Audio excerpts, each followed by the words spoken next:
Good morning. എല്ലാവർക്കും കേൾക്കുന്നുണ്ടോ? Good morning, ma'am. Good morning, ma'am.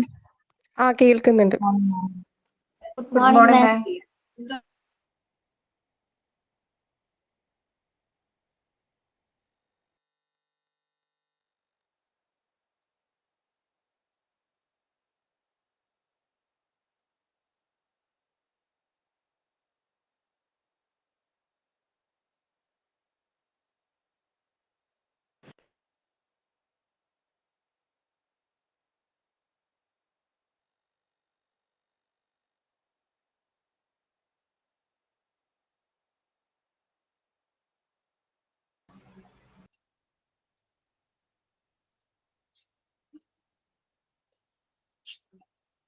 Hi, എല്ലാവർക്കും good morning. Good morning, ma'am. Okay.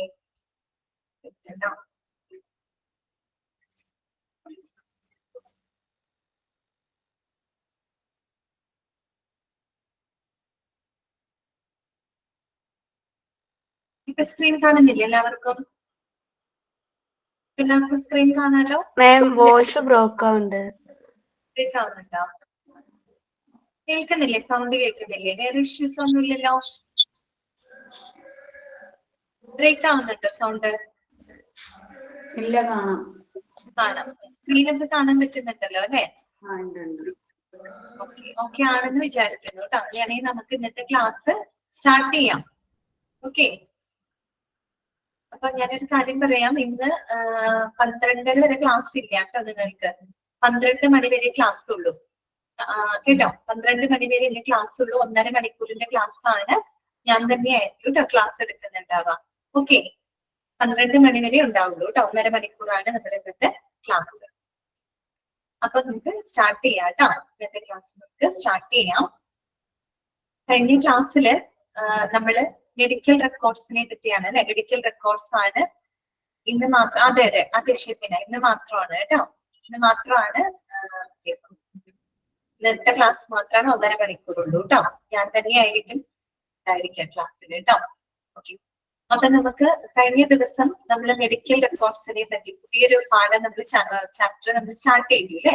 Medical record എന്താണ്, medical record എന്ന് നമ്മൾ മനസ്സിലാക്കി. അതിന്റെ സ്റ്റാൻഡേർഡ്സിനെ പറ്റിയൊക്കെ നമ്മൾ ഡിസ്കസ് ചെയ്തു. പിന്നെ നമ്മൾ എന്താ കണ്ടത്? ഒരു ഇൻപേഷ്യന്റ് മെഡിക്കൽ റെക്കോർഡിനകത്ത് ഉൾപ്പെടുത്തേണ്ട കാര്യങ്ങൾ എന്തൊക്കെയാണ് അത് നമ്മൾ പറഞ്ഞിരുന്നു അല്ലെ? നിങ്ങൾ വായിച്ചു നോക്കിയിട്ടുണ്ടാവും. കുഴപ്പമൊന്നുമില്ലാതെ എളുപ്പം മനസ്സിലാക്കാൻ പറ്റുന്ന കാര്യങ്ങളാണ്. പിന്നെ നമ്മൾ തുടങ്ങിയത് മെഡിക്കൽ റെക്കോർഡ് പോളിസീസ് ആണ് അല്ലെ? മെഡിക്കൽ റെക്കോർഡുമായിട്ട് ബന്ധപ്പെട്ട കുറച്ച് പോളിസികളാണ് നമ്മൾ പിന്നെ തുടങ്ങി വെച്ചത്. അതിനകത്ത് ആദ്യത്തെ പോയിന്റ് നമ്മൾ ഓൾറെഡി ഡിസ്കസ് ചെയ്ത് കഴിഞ്ഞു. ഏതായിരുന്നു അത്? രജിസ്ട്രേഷൻ സിസ്റ്റം അല്ലെ? രജിസ്ട്രേഷൻ സംവിധാനം.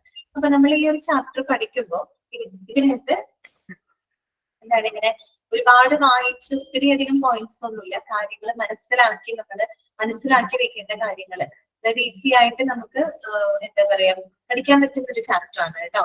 ഒരുപാട് പോയിന്റ്സ് ഒന്നുമില്ല. വായിക്കുക, കാര്യങ്ങൾ അതിന്റെ ഒരു കൺസെപ്റ്റ് ക്ലിയർ ചെയ്ത് വെക്കുക കേട്ടോ. ഓക്കെ. അപ്പൊ നോക്കുക, മെഡിക്കൽ റെക്കോർഡ് പോളിസിയിലെ ഒന്നാമത്തെ നമ്മൾ പറഞ്ഞത് രജിസ്ട്രേഷൻ സിസ്റ്റം ആണ് അല്ലെ? രജിസ്ട്രേഷൻ സംവിധാനമാണ്. അതിനെപ്പറ്റി നമ്മൾ പറഞ്ഞത് ഓർമ്മയുണ്ടോ? എന്തായിരുന്നു പറഞ്ഞത്? എല്ലാ ഔട്ട് പേഷ്യൻസിനും ഇൻ പേഷ്യൻസിനുമായിട്ട് 24 മണിക്കൂർ സേവനം നൽകുന്ന ഒരു എന്താണ് സെൻട്രൽ രജിസ്ട്രേഷൻ സംവിധാനം ഹോസ്പിറ്റലിൽ ഉണ്ടായിരിക്കണം. അതാണ് നമ്മൾ പറഞ്ഞത് അല്ലെ? പിന്നെ മാത്രമല്ല, അവിടെ ഓരോ പേഷ്യന്റിനും ഒരു യുണീക്ക് ആയിട്ടുള്ള, ഒരു സിംഗിൾ ആയിട്ടുള്ള എന്തുണ്ടായിരിക്കും? റെക്കോർഡ് ഉണ്ടായിരിക്കും അല്ലെ? ഒരു unit record, single unit record ഓരോ പേഷ്യന്റിനും ഉണ്ടായിരിക്കും.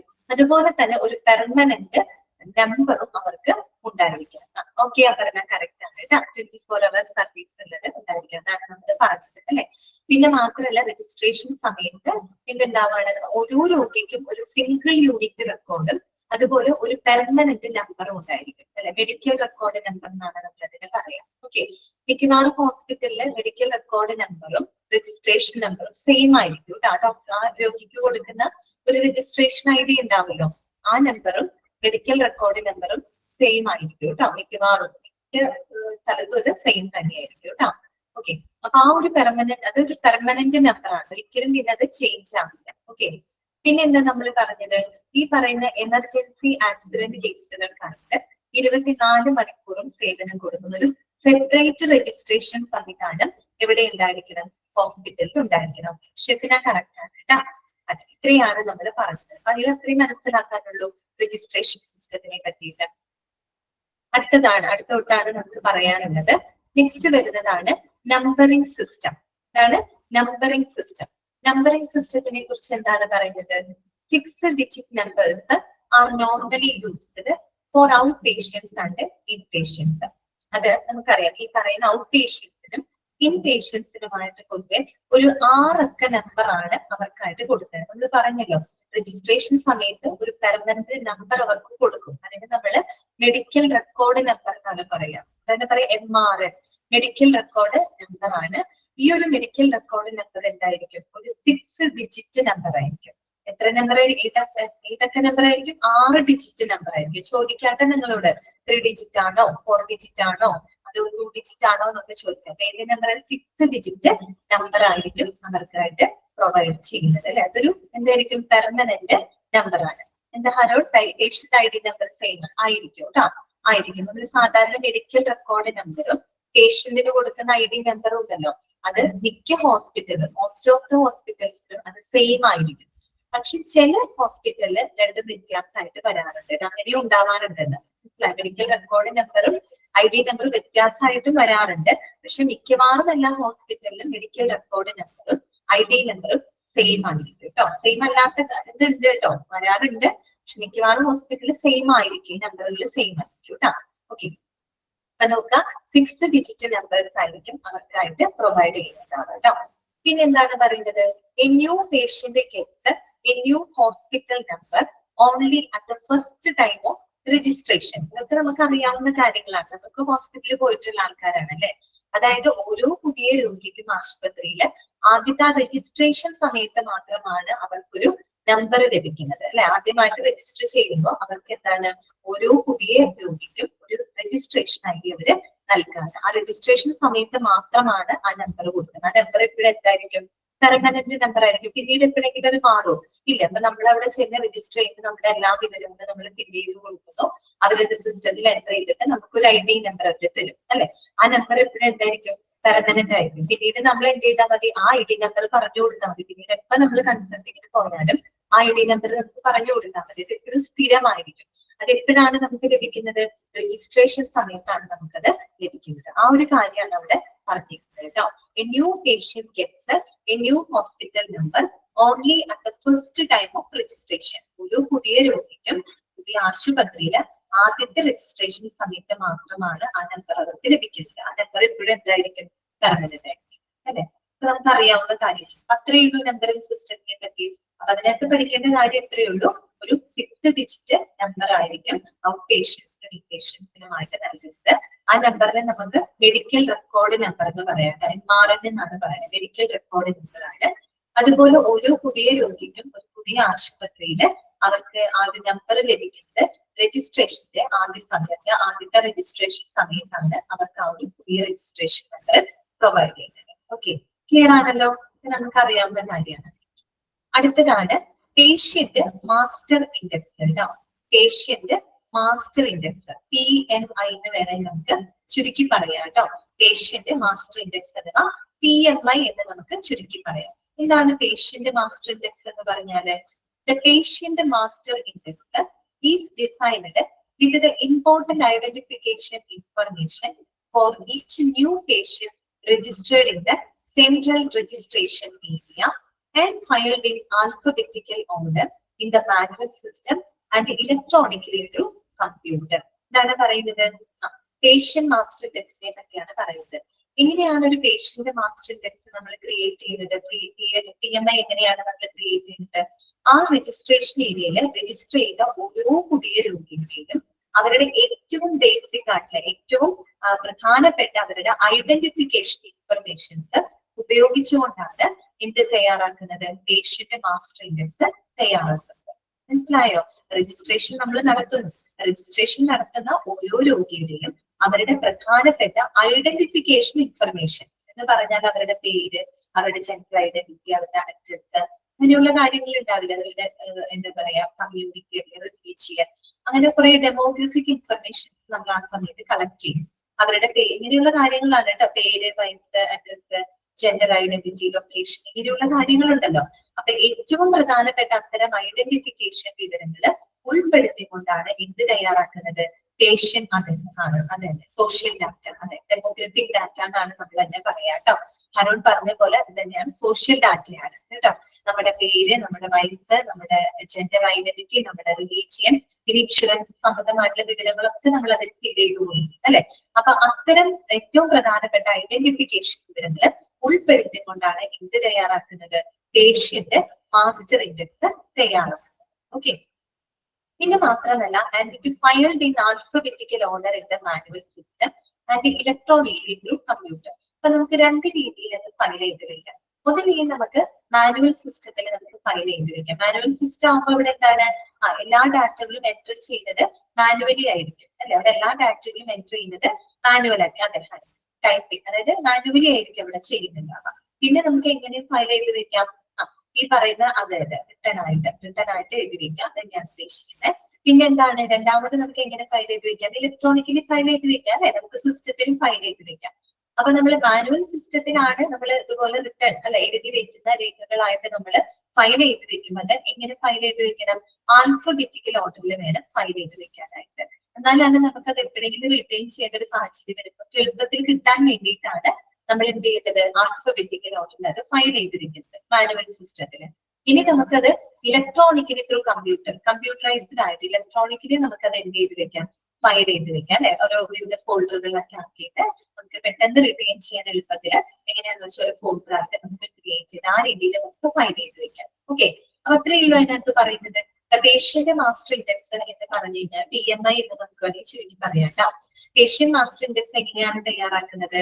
രജിസ്ട്രേഷൻ ഏരിയയിൽ രജിസ്റ്റർ ചെയ്ത ഓരോ രോഗിയുടെയും ഏറ്റവും പ്രധാനപ്പെട്ട തിരിച്ചറിയൽ എന്താണ് ഇൻഫർമേഷൻ ഉൾപ്പെടുത്തിക്കൊണ്ടാണ് അവിടെ പേഷ്യന്റ് മാസ്റ്റർ ഇൻഡെക്സ് തയ്യാറാക്കുന്നത് അഥവാ PMI തയ്യാറാക്കുന്നത്.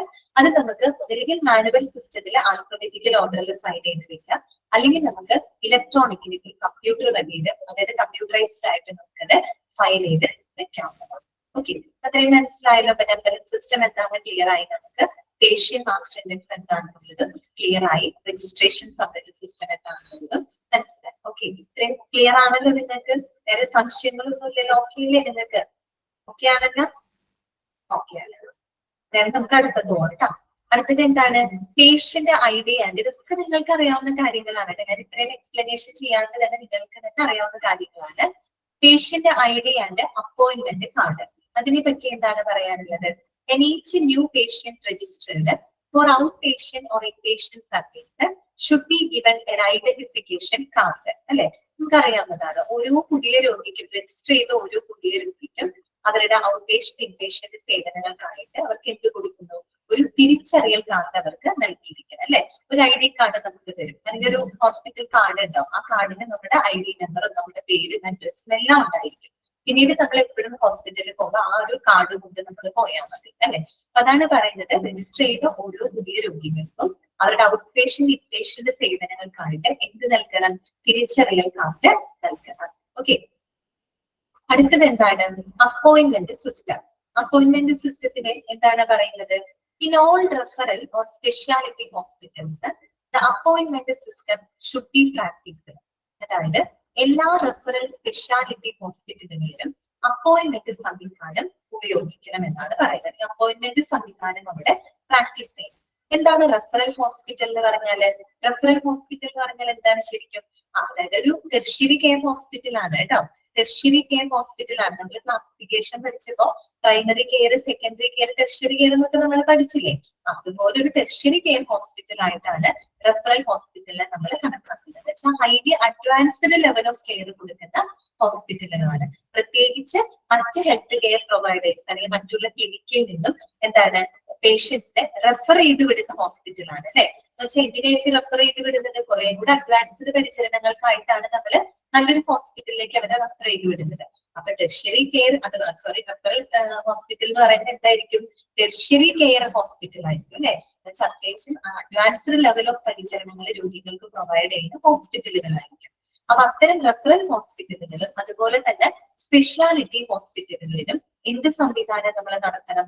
അപ്പോയിന്റ്മെന്റ് സംവിധാനം പ്രാക്ടീസ് ചെയ്യണം എന്നാണ് പറയുന്നത്. ഓക്കെ, അത് പ്രകാരം all patients must notice the appointment system accept. ആ ആക്സെപ്റ്റിന് ശേഷമുള്ള കാര്യം അത് നോട്ട് ചെയ്തിരിക്കുക കേട്ടോ. accept labor and emergency cases. labor and emergency case അതൊന്ന് ജസ്റ്റ് അണ്ടർലൈൻ ചെയ്ത് വെച്ചോട്ടോ. അതായത് ലേബർ എമർജൻസി കേസുകൾ ഒഴികെ, അത് ആ രണ്ട് സാഹചര്യങ്ങൾ ഒഴികെ ബാക്കി എല്ലാ പേഷ്യൻസും ഈ ഒരു അപ്പോയിന്റ്മെന്റ് സംവിധാനം ശ്രദ്ധിച്ചിരിക്കണം. നമ്മളിപ്പോ പണ്ടത്തെ പോലെയല്ല, നമ്മളിപ്പോ ഒരു ഡോക്ടറെ കാണാൻ പോകുമ്പോ അപ്പോയിന്റ്മെന്റ് എടുക്കണം അല്ലെ. കാരണം ഡോക്ടേഴ്സിനായാലും തിരക്ക് വർദ്ധിച്ചോണ്ടിരിക്കുന്നത്. അപ്പോ മൺമ്യൂട്ട് ചെയ്തേട്ടാ.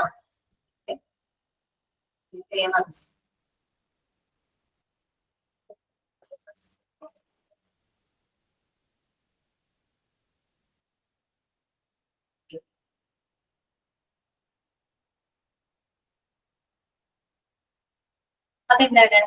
ലേബർ ആൻഡ് എമർജൻസി സാഹചര്യങ്ങൾ ഒഴികെ ബാക്കി എല്ലാ രോഗികളും അപ്പോയിന്റ്മെന്റ് സംവിധാനം ശ്രദ്ധിച്ചിരിക്കണം. ലേബർ ആകുമ്പോൾ നമുക്കറിയാം പെട്ടെന്ന് ഒരു പ്രസവ വേദന വന്നു പോകുന്ന ഒരു പേഷ്യന്റിനെ സംബന്ധിച്ച് അവർക്ക് ചിലപ്പോൾ അപ്പോയിന്റ്മെന്റ് എടുക്കാൻ സാധിച്ചൊന്നും വരില്ല. അതുപോലെ എമർജൻസി കേസും അങ്ങനെയാണ് അല്ലെ. ആക്സിഡന്റ് അല്ലെങ്കിൽ എമർജൻസി ആയിട്ട് പെട്ടെന്ന് ഒരു രോഗിയെ കൊണ്ടുവരുമ്പോൾ നമുക്ക് അവിടെ അപ്പോയിന്റ്മെന്റ് സംവിധാനം തന്നെ അപ്പോയിന്റ്മെന്റ് ഒന്നും എടുത്ത് നമുക്ക് കാണാൻ പറ്റുന്നില്ല. ആ രണ്ട് സാഹചര്യങ്ങൾ ഒഴികെ ബാക്കി എല്ലാ കാര്യങ്ങളിലും രോഗികളെ എന്ത് ബാധിച്ചിരിക്കണം? അപ്പോയിന്റ്മെന്റ് സംവിധാനം ശ്രദ്ധിച്ചിരിക്കണം. ഓക്കെ, അത്രയേ ഉള്ളൂ അതിനകത്ത് പറയുന്നത്. ക്ലിയർ ആയാലും അപ്പോയിന്റ്മെന്റ് സിസ്റ്റം എന്താണെന്നുള്ളത്. അടുത്തതാണ് ഇൻവെസ്റ്റിഗേഷൻ റിപ്പോർട്ട്സ് കേട്ടോ.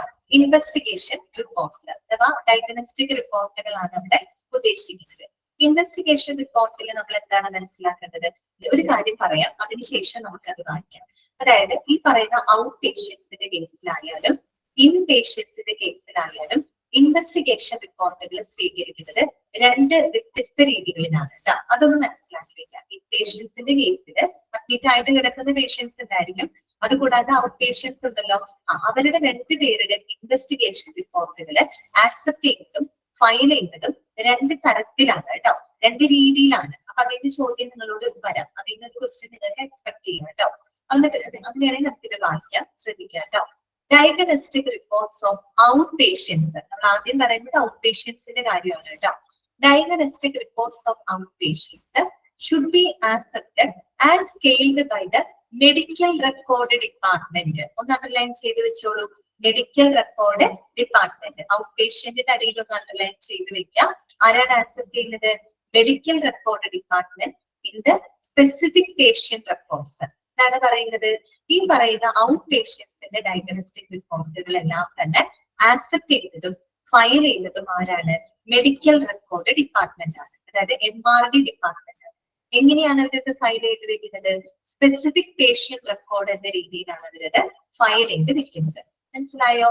ഔട്ട് പേഷ്യൻസിന്റെ ഡയഗ്നോസ്റ്റിക് റിപ്പോർട്ടുകൾ അഥവാ ഇൻവെസ്റ്റിഗേഷൻ റിപ്പോർട്ടുകൾ ആക്സെപ്റ്റ് ചെയ്യുന്നതും ഫയൽ ചെയ്യുന്നതും ആര് തന്നെയാണ്?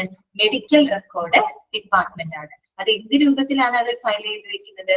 സ്പെസിഫിക് പേഷ്യന്റ് റെക്കോർഡ് എന്ന രീതിയിലാണ് അവരത് ഫയൽ ചെയ്ത് വെക്കുന്നത്. അപ്പൊ നിങ്ങളോട് ചോദിക്കാം, ഔട്ട് പേഷ്യന്റ് ഇൻവെസ്റ്റിഗേഷൻ റിപ്പോർട്ട് ആരാണ് അക്സെപ്റ്റ് ചെയ്യുന്നത്? ആരാണ് അക്സെപ്റ്റ് ചെയ്യുന്നത്? മെഡിക്കൽ റെക്കോർഡ് ഡിപ്പാർട്ട്മെന്റ് ആണ്. എന്ത് രീതിയിലാണ് അവിടെ അത് ഫയൽ ചെയ്ത് വെക്കുന്നത്? സ്പെസിഫിക് പേഷ്യന്റ് റെക്കോർഡ് എന്ന രീതിയിലാണ് അവിടെ ഫയൽ ചെയ്ത് വെക്കുന്നത്. ഓക്കെ, ഇവിടെ സ്കെയിൽഡ് എന്ന വാക്കാണ് ഉപയോഗിച്ചിരിക്കുന്നത്. സ്കെയിൽഡ് എന്ന് പറഞ്ഞ ഫയലിംഗ് ആൻഡ് ഓർഗനൈസിങ് ഇതാണ് കേട്ടോ അതിന്റെ അർത്ഥം. ഫയലിംഗ് ആൻഡ് ഓർഗനൈസിങ് ചെയ്യുന്നതിനെയാണ് നമ്മൾ സ്കെയിൽഡ് എന്നാണ് കേട്ടോ പറയാം. ക്ലിയർ ആയല്ലോ? ഓക്കെ, അടുത്തത് in patient diagnostic reports should be accepted and scaled of the ward. എവിടെയാണ്? വാർഡിലാണ്. ആരായിരിക്കും? By ward clerk or nurse.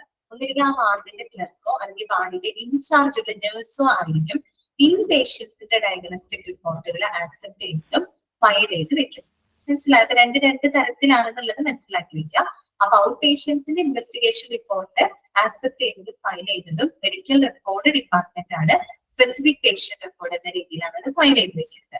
ഇനി ഇൻ പേഷ്യൻസിന്റെ ഇൻവെസ്റ്റിഗേഷൻ റിപ്പോർട്ടുകളാണെങ്കിൽ അത് ആക്സെപ്റ്റ് ചെയ്യുന്നത് വാർഡിലാണ് കേട്ടോ. അത് ആക്സെപ്റ്റ് ചെയ്യുന്നത് വാർഡിലാണ്. അത് ആ വാർഡുമായിട്ട് ബന്ധപ്പെട്ട വാർഡ് ക്ലർക്കോ അല്ലെങ്കിൽ വാർഡിന്റെ ഇൻചാർജുള്ള ഒരു നഴ്സോ ആയിരിക്കും അത് ആക്സെപ്റ്റ് ചെയ്ത് ഫയൽ ചെയ്ത് സൂക്ഷിക്കുന്നത്. ക്ലിയർ ആണല്ലോ പറഞ്ഞപ്പോ അതിന് ക്വസ്റ്റ്യൻ വരാം കേട്ടോ. ചിലപ്പോൾ ചോദിക്കാം വാർഡിലെ ഡയഗ്നോസ്റ്റിക് റിപ്പോർട്ട് ആരാണ് ആക്സെപ്റ്റ് ചെയ്തത്? വാർഡിലാണ് ആക്സെപ്റ്റ് ചെയ്തത്. ആരാണ് അത് ഫയൽ ചെയ്ത് വെക്കുന്ന? ആരുടെ? വാർഡ് ക്ലർക്കോ നഴ്സ് ആയിരിക്കും. ഓക്കെ, ക്ലിയർ ആയിട്ട് കേട്ടോ. അടുത്തതാണ് ഹെൽത്ത് സെന്റർ കേട്ടോ. ഹെൽത്ത് സെന്റർ എന്താണ് ഇതിനെ പറ്റി പറയുന്നത്? The health centre or clinic normally direct patient to the hospital with a referral letter. Referral letter എന്നുള്ളത് അണ്ടർലൈൻ ചെയ്തില്ല, നമുക്ക് അറിയാവുന്ന കാര്യമാണ് അല്ലെ. ഒരു ഹെൽത്ത് സെന്റർ ആയി കഴിഞ്ഞാൽ, ഒരു ക്ലിനിക് ആയി കഴിഞ്ഞാലും അവിടെ ശരിക്കും പറഞ്ഞ ഒരു പ്രൈമറി പരിചരണങ്ങൾ മാത്രമേ രോഗിക്ക് കൊടുക്കാനായിട്ട് പറ്റുള്ളൂ അല്ലെ. അപ്പൊ രോഗിക്ക് ഒരു ബെറ്റർ പരിചരണം കൊടുക്കണമെങ്കിൽ നമ്മൾ എന്ത് ചെയ്യണം? അവിടെ നല്ല മറ്റേതെങ്കിലും ഹോസ്പിറ്റലിൽ നമ്മൾ റെഫർ ചെയ്യേണ്ടതായിട്ട് വരും. അപ്പൊ പൊതുവെ ഹെൽത്ത് സെന്ററിൽ നിന്നും അല്ലെങ്കിൽ ക്ലിനിക്കിൽ നിന്നും ഒക്കെ പേഷ്യന്റിനെ ഹോസ്പിറ്റലിലോട്ട് റെഫർ ചെയ്തിടുന്നത് ഇത്തരം റെഫറൽ ലെറ്റർ ഉപയോഗിച്ചിട്ടാണ് അല്ലെ. റെഫറൽ ലെറ്റർ ഉപയോഗിച്ചിട്ടാണ് എന്ത് ചെയ്യുന്നത്? ഹെൽത്ത് സെന്ററിൽ നിന്നും ക്ലിനിക്കിൽ നിന്നും ഒക്കെ പേഷ്യന്റിനെ ഹോസ്പിറ്റലിലോട്ട് ഡയറക്റ്റ് ചെയ്ത് വിടുന്നത്. ഓക്കെ, നമുക്ക് അറിയാവുന്ന ഒരു കാര്യമാണ്.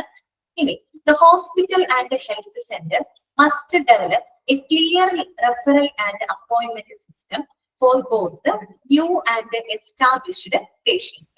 അപ്പൊ ഈ പറയുന്ന ഹോസ്പിറ്റൽ ആയി കഴിഞ്ഞാലും അവര് പറഞ്ഞയക്കുന്ന ഹെൽത്ത് സെന്റർ ആയി കഴിഞ്ഞാലും അവിടെ വളരെ വ്യക്തമായിട്ടുള്ള ഒരു റെഫറൽ അപ്പോയിന്റ്മെന്റ് സംവിധാനം ഉണ്ടായിരിക്കണം.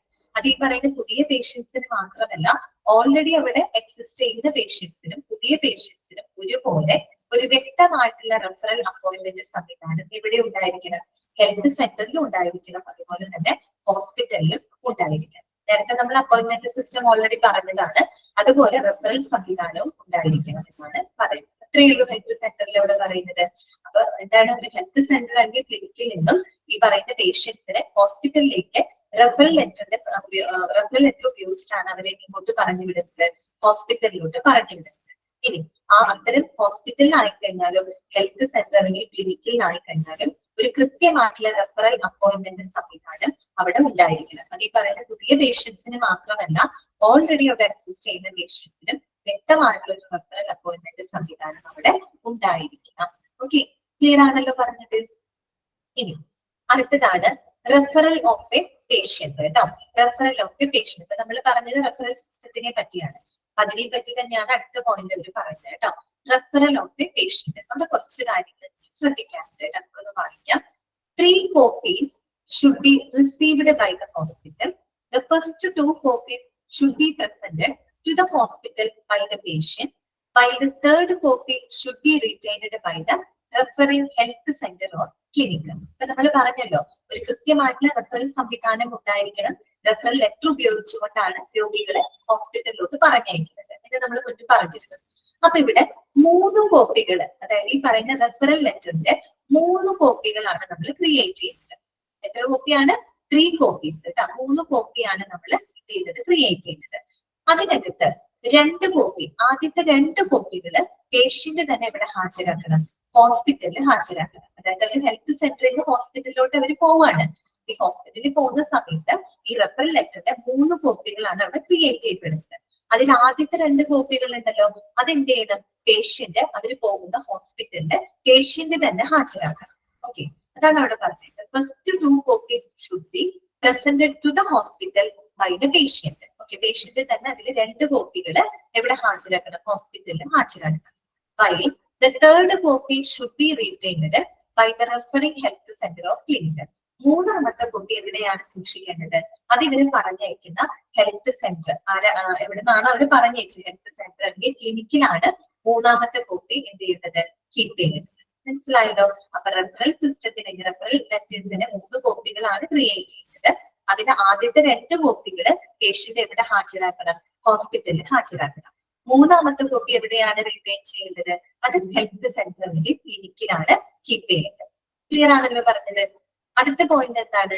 After treatment. ഇനി ട്രീറ്റ്മെന്റ് കഴിഞ്ഞു കഴിഞ്ഞാൽ the first copy should B passed on the health centre or hospital as a feedback information and second copy should be retained in the hospital.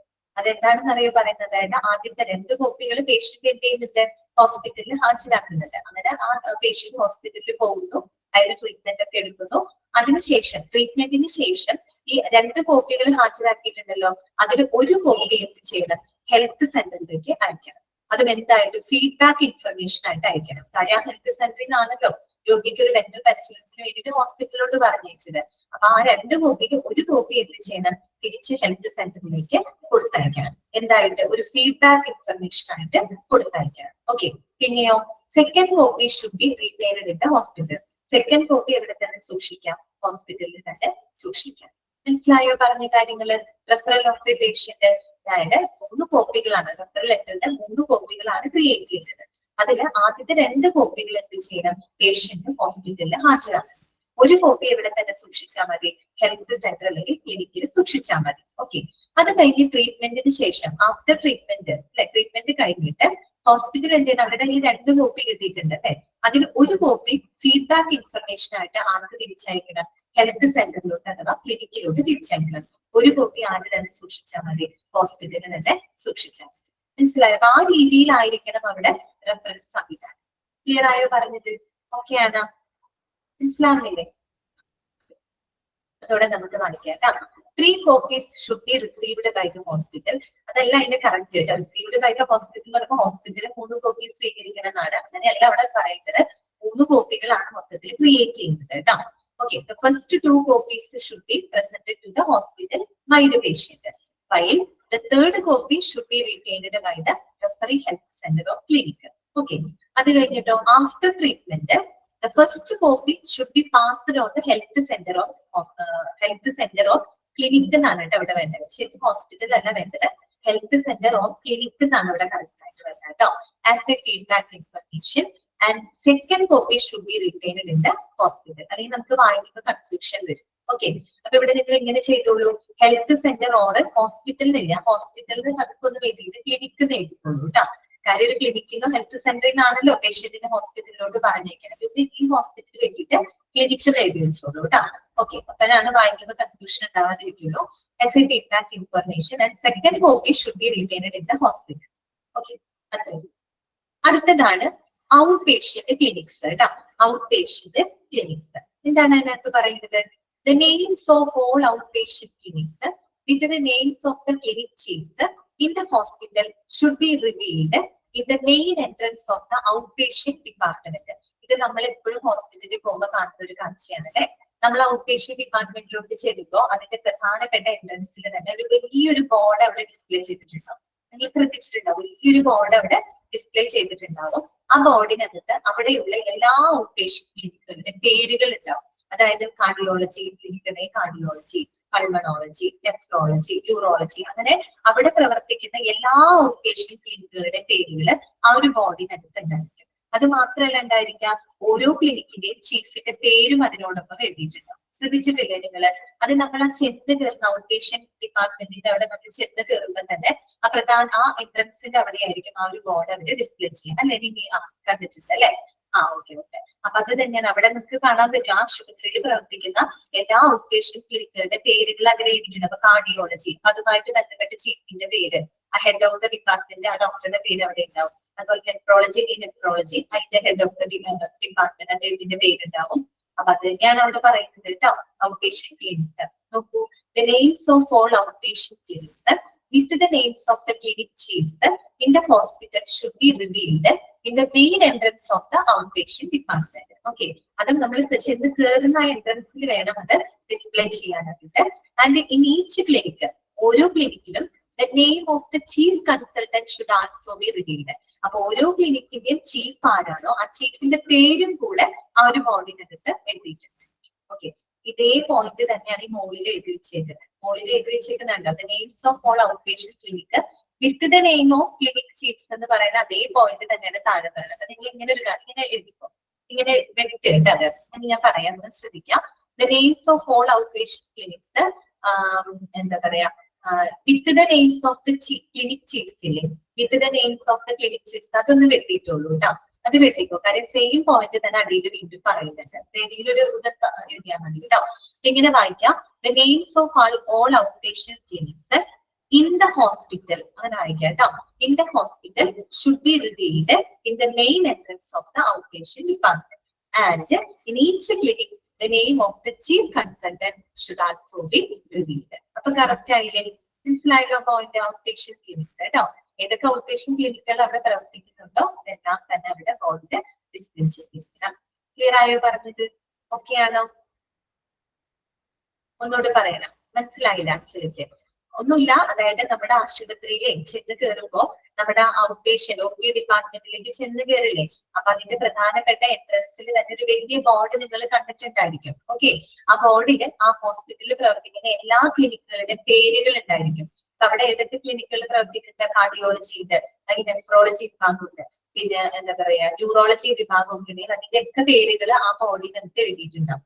അത് മാത്രമല്ല ഓരോ എന്താ പറയാ ക്ലിനിക്കിലും ചീഫ്, അവിടുത്തെ ഹെഡ് ഓഫ് ദി ഡിപ്പാർട്ട്മെന്റ് ആരാണ്, ആ ഡോക്ടറുടെ പേരും ആ ഒരു ബോർഡിനകത്ത് എഴുതിയിട്ടുണ്ട്. അപ്പൊ നമുക്ക് ആ ബോർഡ് കാണുമ്പോൾ തന്നെ പെട്ടെന്ന് മനസ്സിലാവും ആ ഹോസ്പിറ്റലിൽ ഏതൊക്കെ ക്ലിനിക്കുകൾ അവിടെ പ്രവർത്തിക്കുന്നുണ്ട്, അവിടുത്തെ chief head of the departments ആരാണ്, ഏത് ഡോക്ടറാണ്, അവരുടെ ക്വാളിഫിക്കേഷൻ കാര്യങ്ങളൊക്കെ നമുക്ക് ജസ്റ്റ് ആ ബോർഡ് നോക്കുമ്പോൾ തന്നെ നമുക്ക് മനസ്സിലാക്കാൻ പറ്റും. മനസ്സിലായോ? ആ ഒരു പോയിന്റ് ആണ് ഇവിടെ എഴുതിയിരിക്കുന്നത് കേട്ടോ. എന്താണ് ഞാൻ പറഞ്ഞ കറക്ഷൻ ഒന്നുകൂടി പറയുമ്പോൾ ഇങ്ങനെ വായിക്കാം കേട്ടോ. The names of all outpatient clinics with the names of the clinic chiefs ഉണ്ടല്ലോ, with the names of the clinic chiefs, അതങ്ങനെ വെട്ടിക്കോ, അത് വെട്ടിക്കോ, ആ ഭാഗം മാത്രം വെട്ടാം കേട്ടോ. with the names of the clinic chiefs ഇല്ലേ, അതൊന്നും ജസ്റ്റ് വെട്ടിയില്ല, അത് മാത്രം വെട്ടിയാൽ മതി കേട്ടോ. ഓക്കെ, എന്നിട്ട് നിങ്ങൾ ഇങ്ങനെ വായിക്കാം. The names of all outpatient clinics in the hospital should be revealed in the main entrance of the outpatient department. ബാക്കിയൊക്കെ അതുപോലെ തന്നെ. And in each clinic the name of the chief consultant should also be revealed. Okay, clear ആയല്ലോ? അടുത്തതാണ് കേട്ടോ accident and emergency service. ഞാൻ പറഞ്ഞിട്ട് ഞാൻ ചോദിക്കൂ കേട്ടോ, ചോദ്യം ചോദിക്കുന്നത്. ഓക്കെ, ഒന്ന് ശ്രദ്ധിച്ച് കേൾക്കാതെ എനിക്ക് കിട്ടിയോന്ന് അറിയാൻ വേണ്ടിയിട്ടാണ് കേട്ടോ ഞാൻ ചോദിക്കുന്നത്. Okay, accident and emergency service. ഇനി ആക്സിഡന്റ് എമർജൻസി സേവനങ്ങളുമായിട്ട് ബന്ധപ്പെട്ട കാര്യങ്ങൾ എന്തൊക്കെയാണ്, അവിടെ കുറച്ച് കാര്യങ്ങൾ ശ്രദ്ധിക്കാനുണ്ട് കേട്ടോ. അപ്പൊ നമുക്ക് ആദ്യത്തെ പോയിന്റ് വായിക്കാം. Of the 3 accident and emergency forms, the first copy is kept in the casualty department. Second copy is presented by the patient in the pharmacy to get the medications. And third copy is kept by the patient. എന്താണ് അവിടെ പറയുന്നത്? ഇതൊരു കാര്യം നമുക്ക് മനസ്സിലായി. Accident emergency സേവനങ്ങളുമായിട്ട് പറയുമ്പോൾ അതിന്റെ കാര്യങ്ങൾ പറയുമ്പോൾ അവിടെ ആക്സിഡന്റ് എമർജൻസി ഫോമുകൾ 3 എണ്ണം ഉണ്ടായിരിക്കും. അതായത് 3 ആക്സിഡന്റ് എമർജൻസി ഫോമുകൾ ഉണ്ടായിരിക്കും, 3 എണ്ണം. അപ്പൊ നമ്മൾ റെഫറൻസ് സിസ്റ്റം പറഞ്ഞപ്പോ അതിന്റെ 3 കോപ്പി എടുക്കുമെന്ന് പറഞ്ഞില്ലേ, എന്നതുപോലെ ആക്സിഡന്റ് എമർജൻസി സർവീസ് ചെയ്യുമ്പോൾ അവിടെ 3 ഫോമുകൾ ഉണ്ടായിരിക്കും. ആക്സിഡന്റ് എമർജൻസി ഫോമുകൾ 3 എണ്ണം ഉണ്ടായിരിക്കും. Okay, 3 copies. അതിനകത്ത് ഫസ്റ്റ് കോപ്പി ശ്രദ്ധിക്കാട്ടോ, ഓരോ കോപ്പിയും എവിടെയാണ് സൂക്ഷിക്കുന്നത് എന്നുള്ളത് പ്രത്യേകം നോട്ട് ചെയ്ത് വെക്കുക. The first copy is kept in the casualty department. ആ 3 കോപ്പിയുടെ ആദ്യത്തെ കോപ്പി ഉണ്ടല്ലോ, അതെവിടെയാണ് സൂക്ഷിക്കുന്നത്? കാഷ്വാലിറ്റി ഡിപ്പാർട്ട്മെന്റ്, അതായത് അത്യാഹിത വിഭാഗം. കാര്യം നമുക്കറിയാം ആക്സിഡന്റ് എമർജൻസി കേസുകൾ ആദ്യം എവിടേക്കായിരിക്കും കൊണ്ടുവരുന്നുണ്ടാവാം? കാഷ്വാലിറ്റി ഡിപ്പാർട്ട്മെന്റിലേക്കാണ് അല്ലെ കൊണ്ടുവരാം. ഫസ്റ്റ് എവിടേക്കല്ലേ കൊണ്ടുവരാം? അത്യാഹിത വിഭാഗത്തിലോട്ടല്ലേ കൊണ്ടുവരാം. അപ്പൊ എന്ത് ചെയ്യണം? ഫസ്റ്റ് കോപ്പി എവിടെ സൂക്ഷിക്കണം? കാഷ്വാലിറ്റി ഡിപ്പാർട്ട്മെന്റിനകത്ത് സൂക്ഷിക്കണം. ക്ലിയർ ആയല്ലോ? അടുത്തത് second copy is presented by the patient in the pharmacy to get the medications. രണ്ടാമത്തെ കോപ്പി എന്ത് ചെയ്യണം? പേഷ്യന്റ് മരുന്നുകൾ ലഭിക്കാനായിട്ട് ഫാർമസി ഡിപ്പാർട്ട്മെന്റിലാണ് കൊടുക്കേണ്ടത്. മനസ്സിലായോ? രണ്ടാമത്തെ കോപ്പി പേഷ്യന്റ് എന്ത് ചെയ്യണം? മരുന്ന് ലഭിക്കാൻ വേണ്ടിയിട്ട് ഫാർമസി ഡിപ്പാർട്ട്മെന്റിലാണ് കൊടുക്കേണ്ടത്. ക്ലിയർ ആയല്ലോ? ഓക്കെ, 2 കോപ്പി കഴിഞ്ഞു. ഈ 3ാമത്തെ കോപ്പി കേട്ടോ. The third copy is kept by the patient. 3ാമത്തെ കോപ്പി ആരാണ് സൂക്ഷിക്കേണ്ടത്? പേഷ്യന്റ് ആണ് സൂക്ഷിക്കേണ്ടത്. മനസ്സിലായോ?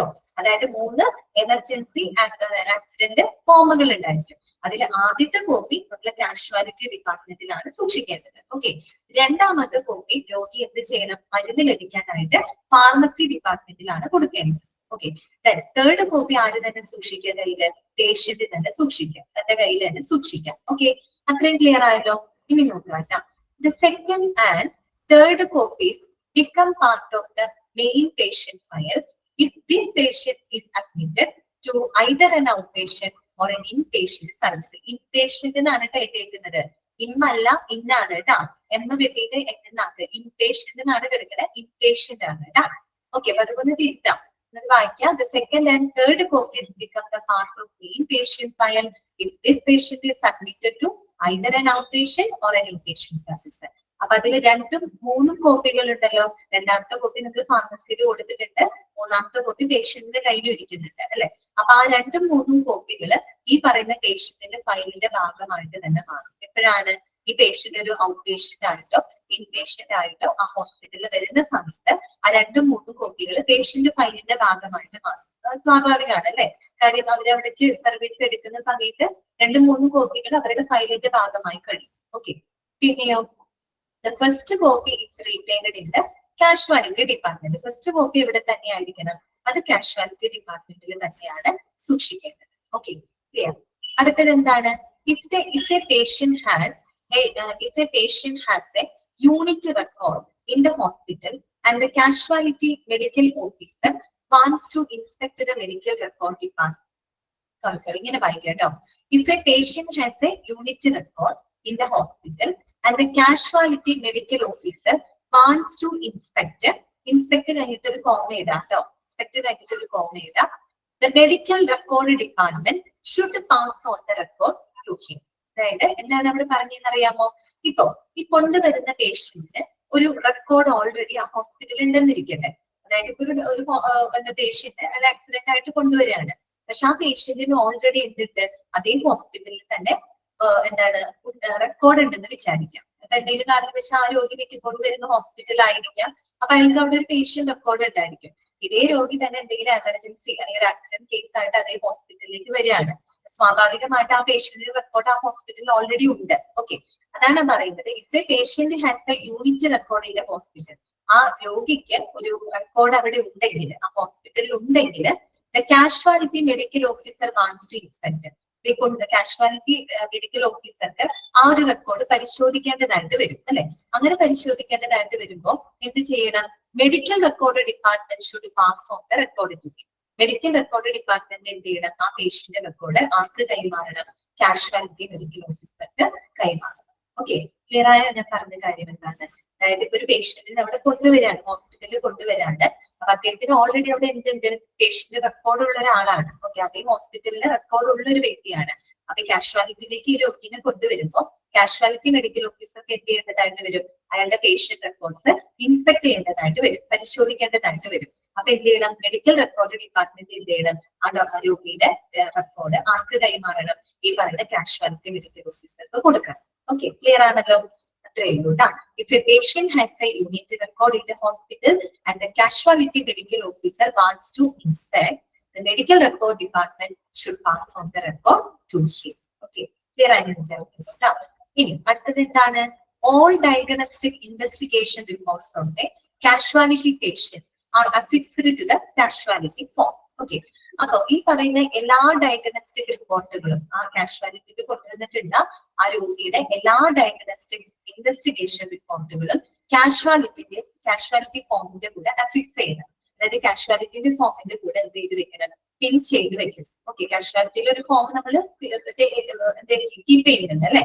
പിന്നെ അയാൾക്ക് ചെയ്യുന്ന എല്ലാ ഡയഗ്നോസ്റ്റിക് ഇൻവെസ്റ്റിഗേഷൻ റിപ്പോർട്ടുകളുടെ രേഖകളെല്ലാം തന്നെ ഈ ഒരു പറയുന്ന കാഷ്വാലിറ്റിയുടെ ഫോമിന്റെ കൂടെ പിൻ ചെയ്ത് വെച്ചിരിക്കണം, അല്ലെങ്കിൽ അതിന്റെ കൂടെ അഫിക്സ് ചെയ്ത് വെച്ചിരിക്കണം. മനസ്സിലായല്ലോ? ഓക്കെ, പിന്നെന്താണ്? The reports become part of the main patient file if a patient is referred as either an outpatient or an inpatient. നമ്മൾ നേരത്തെ പറഞ്ഞ സെയിം പോയിന്റ് ആണ് പറഞ്ഞത് കേട്ടോ. ഇവിടെ ഒരു പോയിന്റ് പറഞ്ഞില്ലേ, അത് തന്നെ ഇവിടെ റിപ്പീറ്റ് ചെയ്തിരിക്കുകയാണ് കേട്ടോ. ഈ പറയുന്ന റിപ്പോർട്ടുകളെല്ലാം തന്നെ പേഷ്യന്റ് ഫയലിന്റെ ഭാഗമായിട്ട് മാറും. എപ്പോഴാണ് ഈ പറയുന്ന രോഗി അവിടെ ഇൻപേഷ്യന്റോ ഔട്ട്പേഷ്യന്റോ സേവനങ്ങൾക്കായിട്ട് ആശുപത്രിയിൽ വരുമ്പോൾ ഈ പറയുന്ന എല്ലാ ഫോമുകളും എല്ലാ റിപ്പോർട്ടുകളും മെയിൻ പേഷ്യന്റ് ഫയൽ, അതായത് പേഷ്യന്റ് റെക്കോർഡിന്റെ ഭാഗമായിട്ട് മാറും. ക്ലിയർ ആയോ പറഞ്ഞത്? അപ്പൊ ആക്സിഡന്റ് എമർജൻസി സർവീസ് ഇത്രയേ ഉള്ളൂ. 3 ആക്സിഡന്റ് എമർജൻസി ഫോമുകൾ ഉണ്ടാകും. അതിൽ ഫസ്റ്റ് കോപ്പി കാഷ്വാലിറ്റി ഡിപ്പാർട്ട്മെന്റിൽ സൂക്ഷിക്കാം. പിന്നെ രണ്ടാമത്തെ കോപ്പി വന്നിട്ട് പേഷ്യന്റ് മരുന്ന് ലഭിക്കാൻ വേണ്ടിയിട്ട് ഫാർമസി ഡിപ്പാർട്ട്മെന്റിലേക്ക് കൊടുത്ത്. ഓക്കെ, മൂന്നാമത്തെ കോപ്പി പേഷ്യന്റ് തന്റെ കയ്യിൽ തന്നെ സൂക്ഷിക്കാം. പിന്നെ നമ്മൾ എന്താ പറഞ്ഞത്? ഈ പറയുന്ന പേഷ്യന്റിന് ഒരു റെക്കോർഡ് ഓൾറെഡി ഉണ്ടെന്ന് വിചാരിക്കാം, ഹോസ്പിറ്റലിൽ ഉണ്ടെങ്കിൽ കാഷ്വാലിറ്റി മെഡിക്കൽ ഓഫീസർക്ക് അത് പരിശോധിക്കേണ്ടതായിട്ട് വരും. അപ്പൊ മെഡിക്കൽ റെക്കോർഡ് ഡിപ്പാർട്ട്മെന്റ് എന്ത് ചെയ്യണം? ആ ഒരു രോഗിയുടെ ആ ഒരു റെക്കോർഡ് റിട്ടൈൻ ചെയ്തിട്ട് ആർക്ക് കൈമാറണം? ഈ പറയുന്ന കാഷ്വാലിറ്റി മെഡിക്കൽ ഓഫീസറിന്റെ കൈമാറണം. ഇനി ഈ പറയുന്ന എല്ലാ ഡയഗ്നോസ്റ്റിക് റിപ്പോർട്ടുകളും ഇൻവെസ്റ്റിഗേഷൻ റിപ്പോർട്ടുകളും കാഷ്വാലിറ്റി ഫോമിന്റെ കൂടെ പിൻ ചെയ്ത് വെക്കണം. അതിന്റെ കൂടെ ഫിക്സ് ചെയ്ത് വെക്കണം. പിന്നെ ഈ പറയുന്ന രോഗി ഒരു ഔട്ട് പേഷ്യന്റ് ഇൻപേഷ്യന്റ് സേവനങ്ങൾക്കായിട്ട് ആശുപത്രിയിൽ പ്രവേശിക്കുന്ന സമയത്ത് ഈ പറയുന്ന എല്ലാ റിപ്പോർട്ടുകളും ആ പേഷ്യന്റ് ഫയലിന്റെ അല്ലെങ്കിൽ പേഷ്യന്റ് റെക്കോർഡിന്റെ ഭാഗമായിട്ട് മാറും. ക്ലിയർ ആണോ പറഞ്ഞത്? ഓക്കെ ആണോ? മനസ്സിലായോ? ഓക്കെ അല്ലേ? ഓക്കെ ആണ് അല്ലേ? അത്രയും കേട്ടോ. അടുത്ത ഭാഗം നമുക്ക് നോക്കാം. അഡ്മിഷൻ ഓഫീസർ കേട്ടോ. അഡ്മിഷൻ ഓഫീസർ എന്താണ് പറയുന്നത്? The admission office will be in working around the clock and is responsible for the admission of patients, for the maintenance of the bed occupancy board, and for the safekeeping of patients' property if there is any absence of a patient's relief. ഒന്നുമില്ല. എന്താ പറയുന്നത്? Admission officer എന്ന് പറഞ്ഞാല് 24 hour പ്രവർത്തിക്കുന്ന ഒരു എന്താ പറയുക സംവിധാനമാണ് അല്ലെ അഡ്മിഷൻ ഓഫീസർ. എപ്പോ വേണമെങ്കിലും ആര് വേണമെങ്കിലും അഡ്മിറ്റ് ചെയ്യുന്നത്. സോ അഡ്മിഷൻ ഓഫീസ് എന്ന് പറയുന്നത് വർക്കിംഗ് അറൌണ്ട് ദ ക്ലോക്ക് ആണ്. 24 hour വർക്ക് ചെയ്യുന്ന ഒരു സംവിധാനമാണ്. ഇനി അഡ്മിഷൻ ഓഫീസിന്റെ പ്രധാനപ്പെട്ട റെസ്പോൺസിബിലിറ്റീസ് എന്തൊക്കെയാണ്? അതാണ് അവിടെ പോയിന്റ് ആയിട്ട് കൊടുത്തത്. ഇതൊക്കെയാണ് അവരുടെ റെസ്പോൺസിബിലിറ്റി എന്തൊക്കെയാണ്? ഒന്ന്, അഡ്മിഷൻ ഓഫ് പേഷ്യൻസ് അല്ലെ. നമുക്കറിയാലോ അഡ്മിഷൻ ഓഫീസാണ് പേഷ്യൻസിന്റെ അഡ്മിഷൻ എല്ലാം കറക്റ്റ് ആക്കുക അല്ലെ. അത് ചെയ്യാം. പിന്നെന്താണ്? For the maintenance of the bed occupancy board. അത് മാത്രമല്ല ആ ഒരു ഹോസ്പിറ്റലില് അവൈലബിൾ ആയിട്ടുള്ള എല്ലാ ബെഡിന്റെയും കണക്കും കാര്യങ്ങൾ ബെഡ് ഓക്യുപ്പൻസി ബോർഡ് ഉണ്ട്. അത് കൃത്യമായിട്ട് മെയിൻറ്റെയിൻ ചെയ്യാം. എന്താണ് ബെഡ് ഓക്യുപ്പൻസി ബോർഡ് എന്ന് പറഞ്ഞു കഴിഞ്ഞാല് നമ്മൾ ആ ഒരു ഹോസ്പിറ്റലിൽ ആകെ എത്ര ബെഡ് ഉണ്ട്, അതിൽ എത്ര ബെഡുകൾ ഓക്യുപ്പൈഡ് ആണ്, പിന്നെ എത്ര ബെഡുകൾ ബാക്കിയുണ്ട് എന്നതെല്ലാം രേഖപ്പെടുത്തുന്ന ഒരു വിഷ്വൽ ഡിസ്പ്ലേ ബോർഡ് ഹോസ്പിറ്റലിൽ ഉണ്ടായിരിക്കും. ഓക്കെ, അതിന് കറക്റ്റ് ആയിട്ട് എഴുതിയിട്ടുണ്ടാവും. അതിങ്ങനെ അപ്ഡേറ്റ് ചെയ്തുകൊണ്ടിരിക്കണം. കാര്യം പല രോഗികളും ഡിസ്ചാർജ് ചെയ്യും, കുറെ പുതിയ രോഗികൾ അഡ്മിറ്റ് ചെയ്യപ്പെടും. അപ്പൊ ഈ ബെഡ് വളരെ ഇമ്പോർട്ടന്റ് ആണ് അല്ലെ. ബെഡിന്റെ അവൈലബിലിറ്റി വളരെ ഇമ്പോർട്ടന്റ് ആണ്. അപ്പൊ അവിടെ മൊത്തത്തിൽ എത്ര ബെഡുകൾ അവൈലബിൾ ആണ്, അതിൽ എത്ര എണ്ണം ഓക്യുപ്പൈഡ് ആണ്, എത്ര എണ്ണം ബാക്കിയുണ്ട്, എത്ര എണ്ണം വിക്കേറ്റ് ആയി പോകുന്നുണ്ട്. അപ്പൊ ആ ഒരു ബെഡ് ഓക്യുപ്പൻസിയുടെ വിവരങ്ങൾ ഒരു വിഷ്വൽ ഡിസ്പ്ലേ ബോർഡിനായിട്ട് ഈ പറയുന്ന അഡ്മിഷൻ ഓഫീസിൽ സൂക്ഷിച്ചിരിക്കണം. അപ്പൊ അതിങ്ങനെ കറക്റ്റ് ആയിട്ട് അപ്ഡേറ്റ് ചെയ്ത് ശ്രദ്ധിക്കണം. അതാണ് പറയുന്നത് ബെഡ് ഓക്യുപ്പൻസി ബോർഡ് കൃത്യമായിട്ട് മെയിൻറ്റെയിൻ ചെയ്യാം. അതാരുടെ ഉത്തരവാദിത്തമാണ്? അഡ്മിഷൻ ഓഫീസിന്റെ ഉത്തരവാദിത്തമാണ്. അതുപോലെ പേഷ്യന്റിന്റെ അഡ്മിഷൻ സംബന്ധമായിട്ടുള്ള കാര്യങ്ങൾ ഹാൻഡിൽ ചെയ്യാം. പിന്നെ ഒരു പോയിന്റ് കൂടിയുണ്ട്. For the safe keeping of patients property if there is any absence of a patient relative. ഇനി അഡ്മിറ്റ് ചെയ്യപ്പെടുന്ന പേഷ്യന്റിന് അവരുടെ കൂടെ പ്രത്യേകിച്ച് റിലേറ്റീവ്സോ കാര്യങ്ങളോ ഒന്നും ഇല്ലെങ്കിൽ ഈ പറയുന്ന പേഷ്യന്റിന്റെ പ്രോപ്പർട്ടികളൊക്കെ വളരെ സെക്യൂർഡ് ആയിട്ട് സൂക്ഷിക്കുക എന്നുള്ളതും അഡ്മിഷൻ ഓഫീസിന്റെ പ്രധാനപ്പെട്ട റെസ്പോൺസിബിലിറ്റിയാണ്. മനസ്സിലായോ പറഞ്ഞിട്ട്? അപ്പൊ അഡ്മിഷൻ ഓഫീസ് എന്ന് പറയുമ്പോൾ 24 hour പ്രവർത്തിക്കുന്ന ഒരു സംവിധാനമാണ്. അവരുടെ പ്രധാനപ്പെട്ട ഉത്തരവാദിത്തങ്ങൾ എന്തൊക്കെയാണ്? Yes, handling the admission of patients. പേഷ്യൻസിന്റെ അഡ്മിഷൻ ഹാൻഡിൽ ചെയ്യുക. Maintaining the maintenance of the bed occupancy board. Okay, bed occupancy board correct ആയിട്ട് മെയിൻറ്റെയിൻ ചെയ്യുക. പിന്നെ എന്താണ്? Safe keeping of patients property അല്ലെ. പേഷ്യൻസിന്റെ പ്രോപ്പർട്ടികൾ അത് വളരെ പ്രൊട്ടക്റ്റ് ആയിട്ട് അല്ലെങ്കിൽ സെക്യൂർഡ് ആയിട്ട് സൂക്ഷിക്കാം. അപ്പൊ അവരുടെ റിലേറ്റീവ്സോ കാര്യങ്ങളോ ബൈസ്റ്റാൻഡേഴ്സോ ഒന്നും ആരും ഇല്ലാതെ ഒരു പേഷ്യന്റ് വരികയാണെങ്കിൽ അവരുടെ പ്രോപ്പർട്ടി വളരെ സെക്യൂർഡ് ആയിട്ട് വെക്കാനുള്ള ഉത്തരവാദിത്വം ആർക്ക് തന്നെയാണുള്ളത്? അഡ്മിഷൻ ഓഫീസിനാണ് ഉള്ളത്. ആ പോയിന്റുകൾ പഠിച്ചു വെക്കുക. അഡ്മിഷൻ ഓഫീസിന്റെ 3 റെസ്പോൺസിബിലിറ്റി ആണ് അവിടെ തന്നിട്ടുള്ളത്. അത് നിങ്ങൾ കൃത്യമായിട്ട് പഠിച്ചു വെക്കുക കേട്ടോ.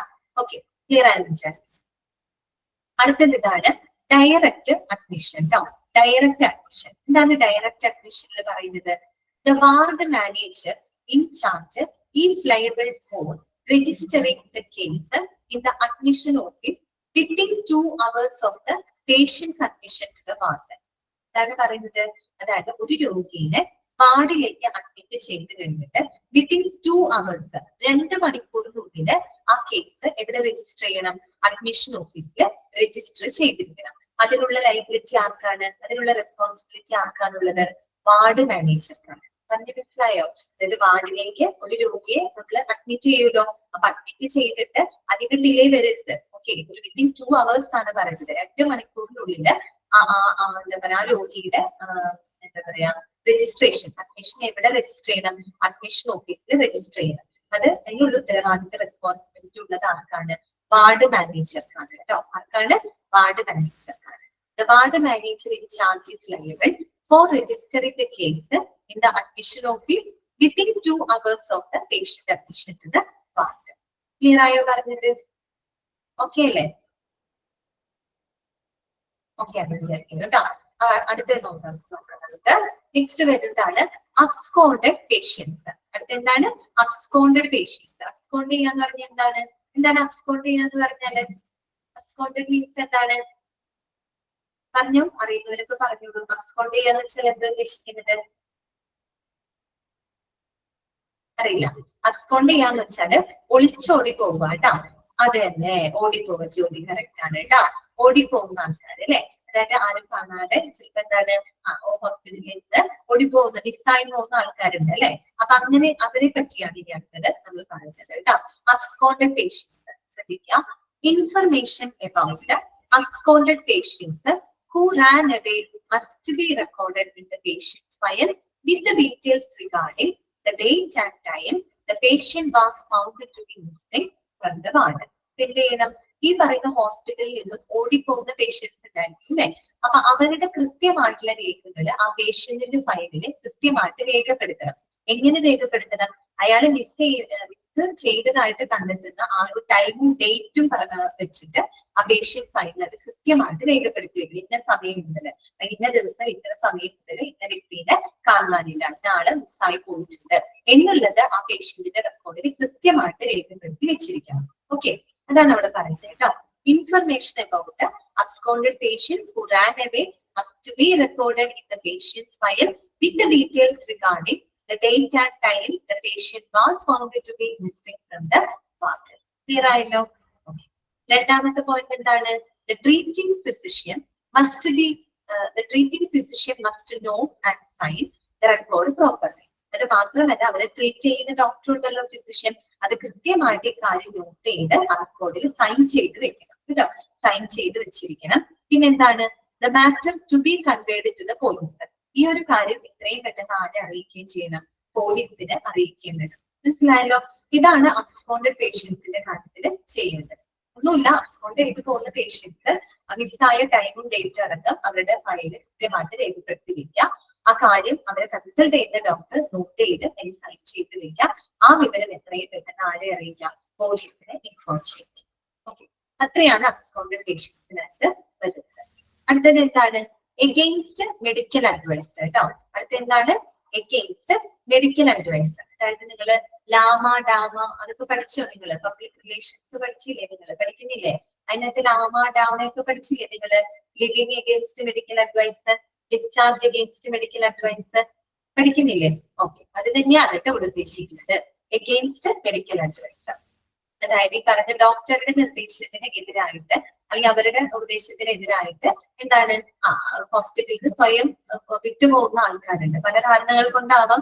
ചിലപ്പോൾ അവർക്ക് ട്രീറ്റ്മെന്റിൽ തൃപ്തിയില്ലാത്തതുകൊണ്ടാവാം, ചിലപ്പോൾ ട്രീറ്റ്മെന്റ് എടുക്കാനുള്ള ഫിനാൻഷ്യൽ പ്രോബ്ലംസ് ആവാം, എന്ത് വേണമെങ്കിലും ആവാം അല്ലെ. അപ്പൊ അങ്ങനെയുള്ള കേസാണ് കേട്ടോ ഇന്ന് നമ്മൾ പറയുന്നത്. The patient who discharge themselves from a hospital against the advice of their treating physician should be treated as a discharged. അതായത് ഈ പറയുന്ന ഡോക്ടറുടെ നിർദ്ദേശത്തിനെതിരായിട്ട് സ്വയം ഡിസ്ചാർജ് ചെയ്തു പോകുന്ന പേഷ്യൻസ് ഉണ്ടല്ലോ. ഓക്കെ, അങ്ങനെയുള്ള പേഷ്യൻസിനെ ഡിസ്ചാർജ്ഡ് ആയിട്ട് തന്നെ കണക്കാക്കണം എന്നാണ് പറയുന്നത്. മനസ്സിലായല്ലോ? അവര് സ്വയം ഡിസ്ചാർജ് ചെയ്ത് അവര് വേണ്ട, നിങ്ങൾക്ക് ഇത് വേണ്ട എന്ന് പറഞ്ഞ് ലീവ് ചെയ്ത് പോകുന്ന ആൾക്കാരാണ്. അപ്പൊ അങ്ങനെയുള്ള കേസുകള് ഡിസ്ചാർജ്ഡ് ആയിട്ട് തന്നെ കണക്കാക്കണം. ആ രീതിയിൽ അവിടെ റെക്കോർഡ് ചെയ്ത് വെക്കണം കേട്ടോ. അതാണ് അവിടെ പറയുന്നത്. The patient who discharged themselves from a hospital against the advice of their treating physician should be treated as discharged. Clear ആയോ പറഞ്ഞത്? Clear ആയല്ലോ? ഓക്കെ. രണ്ടാമത്തെ എന്താണ്? It should make sure that the signature or the patient or ഒരു minute, signature of the patient ഇതാണ് കേട്ടോ. Or the patient അല്ല, signature of എന്നാക്കാം കേട്ടോ. ഓർ എന്നാണ് എടുക്കുന്നത്, അത് ഓഫ് എന്നാക്കാം കേട്ടോ. ഓക്കെ, എന്നിട്ട് ഇങ്ങനെ വായിക്കാം. It should be made sure that the signature of the patient or his of her nearest relative is obtained in the specified form. അപ്പൊ അവരിങ്ങനെ സ്വയം ലീവ് ചെയ്ത് പോകുന്ന സമയത്ത് എന്ത് ചെയ്യണം? ഒന്നില്ലെങ്കിൽ ആ പേഷ്യന്റിന്റെ സിഗ്നേച്ചർ, അല്ലെങ്കിലോ ആ പേഷ്യന്റിന്റെ ഏറ്റവും അടുത്ത റിലേറ്റീവിന്റെ സിഗ്നേച്ചർ ആ ഒരു സ്പെസിഫൈഡ് ഫോമില് ലഭിച്ചിട്ടുണ്ടെന്ന് ഉറപ്പ് വരുത്താൻ വേണം. കാര്യം എന്താണ്? ഇവര് പോകുന്നത് മെഡിക്കൽ അഡ്വൈസിന് എതിരായിട്ടാണ് അവർ പോകുന്നത് അല്ലെ. അപ്പൊ അങ്ങനെ എതിരായി പോയി അവർക്ക് എന്തെങ്കിലും ഇഷ്യൂസ് വന്നു കഴിഞ്ഞാൽ ഹോസ്പിറ്റലിന്റെ പേരിൽ കുറ്റം വരാനായിട്ട് പാടില്ല, അല്ലെങ്കിൽ അവർക്കെതിരെ ആരോപണങ്ങൾ വരാൻ പാടില്ല. അതിന് വേണ്ടിയിട്ടാണ് ഒന്നുകിൽ പേഷ്യന്റിന്റെ സിഗ്നേച്ചർ, വിട്ടുപോകുന്ന പേഷ്യന്റ് സിഗ്നേച്ചർ വരിക, അല്ലെങ്കിൽ അവരുടെ ഏറ്റവും അടുത്ത റിലേറ്റീവ് ആരാണോ അവരുടെ സിഗ്നേച്ചർ ആ ഒരു ഫോമിനകത്ത് കിട്ടിയിട്ടുണ്ടെന്ന് ഉറപ്പാക്കണം. കാര്യം പിന്നീട് അതിനെ തുടർന്ന ഒരു ആലിഗേഷൻസ് ആർക്കെതിരെ വരാൻ പാടില്ല, ആശുപത്രിക്ക് എതിരായിട്ട് വരാൻ പാടില്ല. അതിന് വേണ്ടിയിട്ടൊരു പ്രൊട്ടക്ഷന് വേണ്ടിയിട്ടാണ് അവർ ആ സിഗ്നേച്ചർ വാങ്ങി വെക്കുന്നത്. മനസ്സിലായോ പറഞ്ഞത്? അത്രയേ ഉള്ളൂ കേട്ടോ. Okay, clear ആയില്ലോ? ക്ലിയർ ആയില്ലേ പറഞ്ഞത്? മനസ്സിലാവുന്നില്ലേ? അടുത്ത ആർക്കെങ്കിലും എന്തെങ്കിലും ക്ലിയർ ആവാത്തത് എന്തെങ്കിലും ചോദിച്ചോട്ടാ. പിന്നീട് മനസ്സിലായില്ല, എന്താണ് ഉദ്ദേശിച്ചത് മനസ്സിലായില്ല എന്നൊന്നും വിചാരിക്കരുത്. എന്തെങ്കിലും ക്ലിയർ ആവാത്തതെങ്കിൽ അപ്പൊ തന്നെ പറയാം കേട്ടോ. അടുത്തത് ഡിക്ലറേഷൻ ബൈ ദ പേഷ്യന്റ് കേട്ടോ. Declaration by the patient. ഇവിടെ ഡിക്ലറേഷൻ എന്ന് പറഞ്ഞിട്ട് അവിടുത്തെ സ്റ്റേറ്റ്മെന്റ് ആണ് കേട്ടോ അവിടെ ഉദ്ദേശിക്കുന്നത്. എന്താണ് അതുമായിട്ട് ബന്ധപ്പെട്ട് അറിഞ്ഞിരിക്കേണ്ട കാര്യം എന്താണ്? Any patient who wants to make a statement before his death, such a statement should be recorded in the patient's file in the presence of a magistrate. Full stop ഇട, മജിസ്ട്രേറ്റിന്റെ അടിയിൽ ഒന്ന് അണ്ടർലൈൻ ചെയ്യിപ്പിക്കാം. ഇന്നൊരു ക്വസ്റ്റ്യൻ നിങ്ങൾക്ക് ചോദിക്കാം കേട്ടോ. എന്താണ് പറയുന്നത്? ചില രോഗികൾക്ക് അവരുടെ മരണത്തിന് മുന്നായിട്ട് സ്റ്റേറ്റ്മെന്റ്സ് കൊടുക്കണം എന്നുണ്ടെങ്കിൽ ഈ പറയുന്ന എന്താണ് എന്നിട്ട് മിസ്സോ ആണോ മാറ്റി എഴുതേണ്ടത്? എന്താണ് ഉദ്ദേശിച്ചത്? മാറ്റി എഴുതേണ്ടത് ഏതാണെന്നാണോ? മാറ്റി എഴുതേണ്ടത് ഇത് എഗെയിൻസ്റ്റ് മെഡിക്കൽ അഡ്വൈസ് ഇല്ലേ, അതിനകത്ത് it should be made sure that signature of the patient എന്നാക്കാൻ. ഇവിടെ ഓർന്നല്ലേ കിടക്കുന്നേ, ഓറ് മാറ്റിയിട്ട് ഓഫ് എന്നാക്കാൻ കേട്ടോ. ഓഫ് ദ പേഷ്യന്റ് അതാണ് കറക്റ്റ്. അതായത് പേഷ്യന്റിന്റെ സിഗ്നേച്ചർ എന്നാണ് അവർ ഉദ്ദേശിക്കുന്നത് കേട്ടോ. സിഗ്നേച്ചർ ഓർ ദ പേഷ്യന്റ് എന്നല്ല, സിഗ്നേച്ചർ ഓഫ് ദ പേഷ്യന്റ് എന്നാണ് അവർ വരുന്നത് കേട്ടോ. അതാണ് ഞാൻ തിരുത്താൻ. Okay, declaration by the patient. അപ്പൊ നമ്മൾ എന്താ പറഞ്ഞത്? ഇപ്പൊ ചില MLC കേസുകളല്ലോ, ഈ പറയുന്ന മെഡിക്കോ ലീഗൽ കേസുകളൊക്കെ വരുമ്പോ മരണത്തിന് മുമ്പായിട്ട് ഏതെങ്കിലും രോഗികൾക്ക് അവരുടെ സ്റ്റേറ്റ്മെന്റ്സ് കൊടുക്കണം എന്നുണ്ടെങ്കിൽ, അവരുടെ ബോഡി കൊടുക്കണമെന്നുണ്ടെങ്കിൽ അത്തരം സ്റ്റേറ്റ്മെന്റ്സുകൾ പേഷ്യന്റിന്റെ ഫയലില് അത് തന്നെ മരണബോഡി അതാണ് കേട്ടോ ഉദ്ദേശിക്കുന്നത്. ഓക്കെ, മരിക്കണേക്കാളും മുമ്പ് ബോഡി കൊടുക്കണം അല്ലെങ്കിൽ അവർക്ക് എന്തെങ്കിലും സ്റ്റേറ്റ്മെന്റ്സ് കൊടുക്കേണ്ടതുണ്ടെങ്കിൽ അത് കൃത്യമായിട്ട് ആ പേഷ്യന്റിന്റെ ഫയലില് രേഖപ്പെടുത്തിയിരിക്കണം. അതും ആരുടെ പ്രസൻസിലാണ്? അവിടെയാണ് ചോദ്യം എടുക്കുന്നത്. ആരുടെ പ്രസൻസിലാണ്? In the presence of magistrate. ആരുടെ പ്രസൻസിലാണ്? മജിസ്ട്രേറ്റ് അല്ലെ. മജിസ്ട്രേറ്റിന്റെ സാന്നിധ്യത്തില് എന്ത് ചെയ്തിരിക്കണം? ആ രോഗിയുടെ സ്റ്റേറ്റ്മെന്റ് പേഷ്യന്റിന്റെ ഫയലില് കൃത്യമായിട്ട് രേഖപ്പെടുത്തിയിരിക്കണം. ഓക്കെ, അതാണ് അതിൽ പറയുന്നത്. ഇനി നോക്കിയേ, in the absence of a magistrate. ഇപ്പൊ മജിസ്ട്രേറ്റ് ഇല്ല, അദ്ദേഹത്തിന്റെ അസാന്നിധ്യത്തിലാണെങ്കിൽ എങ്ങനെ ചെയ്യണം? The declaration can be recorded in the presence of 3 persons that include treating physician, a nurse and the hospital administrator or his representative. എപ്പോഴും ഇപ്പൊ മജിസ്ട്രേറ്റിന് എത്താൻ പറ്റിയെന്ന് വരില്ല അല്ലെ. അപ്പൊ മജിസ്ട്രേറ്റിന്റെ അസാന്നിധ്യത്തില് 3 പേരുടെ സാന്നിധ്യത്തിലാണ് ആ ഒരു റെക്കോർഡ്, ആ ഒരു മൊഴി രേഖപ്പെടുത്തി വെക്കേണ്ടത്. ആരൊക്കെയാണ് ആ 3 പേര്? അതും നോട്ട് ചെയ്ത് വെക്കുക. ആരൊക്കെയാണ് ആ 3 പേര്?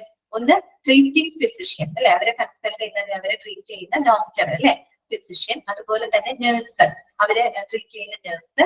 പിന്നെ പറയുന്നത് hospital administrator or his representative, അതായത് ഹോസ്പിറ്റൽ അഡ്മിനിസ്ട്രേറ്ററോ അല്ലെങ്കിൽ അദ്ദേഹത്തിന്റെ റെപ്രസെന്റേറ്റീവോ ആയാലും മതി. ഓക്കെ, ഈ 3 പേരുടെ സാന്നിധ്യത്തിലാവണം മജിസ്ട്രേറ്റിന്റെ അസാന്നിധ്യത്തിൽ എന്ത് ചെയ്യേണ്ടത്? ഈ പറയുന്ന രോഗിയുടെ സ്റ്റേറ്റ്മെന്റ് രേഖപ്പെടുത്തേണ്ടത്. ക്ലിയർ ആയോ പറഞ്ഞത്? അപ്പൊ ഡിക്ലറേഷൻ ബൈ ദ പേഷ്യന്റില് പേഷ്യന്റിന് മരണത്തിന് മുമ്പായിട്ട് എന്തെങ്കിലും സ്റ്റേറ്റ്മെന്റ് കൊടുക്കണം എന്നുണ്ടെങ്കിൽ അത് ഒരു മജിസ്ട്രേറ്റിന്റെ സാന്നിധ്യത്തില് പേഷ്യന്റിന്റെ ഫയലിൽ രേഖപ്പെടുത്തണം.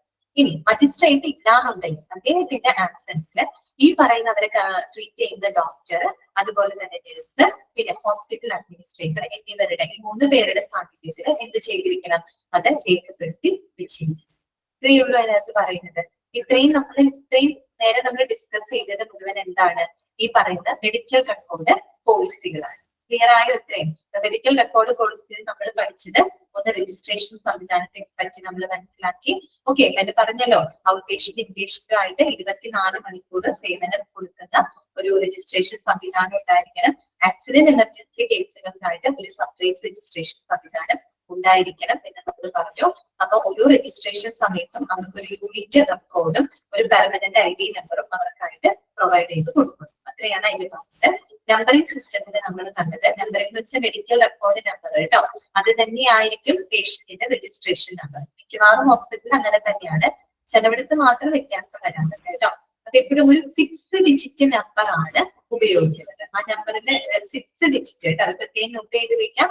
ഒരു 6 ഡിജിറ്റ് നമ്പർ ആണ് മെഡിക്കൽ റെക്കോർഡ് നമ്പർ ആയിട്ട് ഉപയോഗിക്കുന്നത്. അതുപോലെ രജിസ്ട്രേഷന്റെ സമയത്താണ് ആ ഒരു നമ്പർ അവർക്കായിട്ട് പ്രൊവൈഡ് ചെയ്യുന്നത്. അതിൽ കൂടെ ഒരു പെർമനന്റ് നമ്പർ ആയിരിക്കും. പിന്നെ നമ്മൾ കണ്ടത് പേഷ്യന്റ് മാസ്റ്റർ ഇൻഡെക്സ് ആണ്. എന്താണ് പേഷ്യന്റ് മാസ്റ്റർ ഇൻഡെക്സ് അഥവാ PMI? എങ്ങനെയാണ് അത് ക്രിയേറ്റ് ചെയ്യുന്നത്? രജിസ്റ്റർ ചെയ്ത ഓരോ രോഗിയുടെയും ഏറ്റവും പ്രധാനപ്പെട്ട അടിസ്ഥാന വിവരങ്ങൾ ഉൾപ്പെടുത്തിക്കൊണ്ടാണ് ഈ പറയുന്ന പേഷ്യന്റ് മാസ്റ്റർ ഇൻഡെക്സ് ഇത് എഴുതി വെക്കുന്നത്, ക്രിയേറ്റ് ചെയ്യുന്നത്. അത് നമുക്ക് മാനുവലി ഫയൽ ചെയ്ത് വെക്കാം, അല്ലെങ്കിൽ നമുക്ക് ഇലക്ട്രോണിക്കലി നമുക്ക് ഫയൽ ചെയ്ത് വെക്കാം. മാനുവലി ആണ് നമ്മൾ ചെയ്യുന്നതെങ്കിൽ അത് ആൽഫബറ്റിക്കൽ ഓർഡറിൽ ഫയൽ ചെയ്ത് വെക്കാം. കമ്പ്യൂട്ടറിനാകുമ്പോൾ എളുപ്പമാണ്, എടുക്കാൻ റിട്ടൈൻ ചെയ്യാൻ പറ്റുന്ന സംവിധാനങ്ങൾ ഉണ്ടാവും. ഇലക്ട്രോണിക്കലി നമുക്കത് ഫയൽ ചെയ്ത് വെക്കാം. പിന്നെ നമ്മൾ പറഞ്ഞ പേഷ്യന്റ് ID അപ്പോയിന്റ്മെന്റ് കാർഡാണ്. രജിസ്റ്റർ ചെയ്ത ഓരോ രോഗിക്കും പ്രത്യേക തിരിച്ചറിയൽ കാർഡ്, ഒരു ID കാർഡ് നമുക്ക് നൽകിയിരിക്കണം. അതുപോലെ എല്ലാ രോഗികളും അപ്പോയിന്റ്മെന്റ് സംവിധാനം ശ്രദ്ധിച്ചിരിക്കണം. ഏത് സാഹചര്യങ്ങളൊഴികെ 2 സാഹചര്യം നമ്മൾ എടുത്തു പറഞ്ഞത്, ലേബർ എമർജൻസി കേസുകൾ ഒഴികെ ബാക്കി എല്ലാ കേസുകളിലും രോഗികളെ അപ്പോയിന്റ്മെന്റ് സംവിധാനം പാലിച്ചിരിക്കണം. പിന്നെ നമ്മൾ പറഞ്ഞ ഇൻവെസ്റ്റിഗേഷൻ റിപ്പോർട്ടാണ്. അവിടെ ശ്രദ്ധിക്കേണ്ടത് ഔട്ട് പേഷ്യൻസിന്റെ ഇൻവെസ്റ്റിഗേഷൻ റിപ്പോർട്ടുകൾ ആക്സെപ്റ്റ് ചെയ്യുന്നത് മെഡിക്കൽ റെക്കോർഡ് ഡിപ്പാർട്ട്മെന്റ് ആണ്. അതൊരു സ്പെസിഫിക് പേഷ്യന്റ് റെക്കോർഡ് എന്ന രീതിയിലാണ് ഫയൽ ചെയ്തിരിക്കുന്നത്.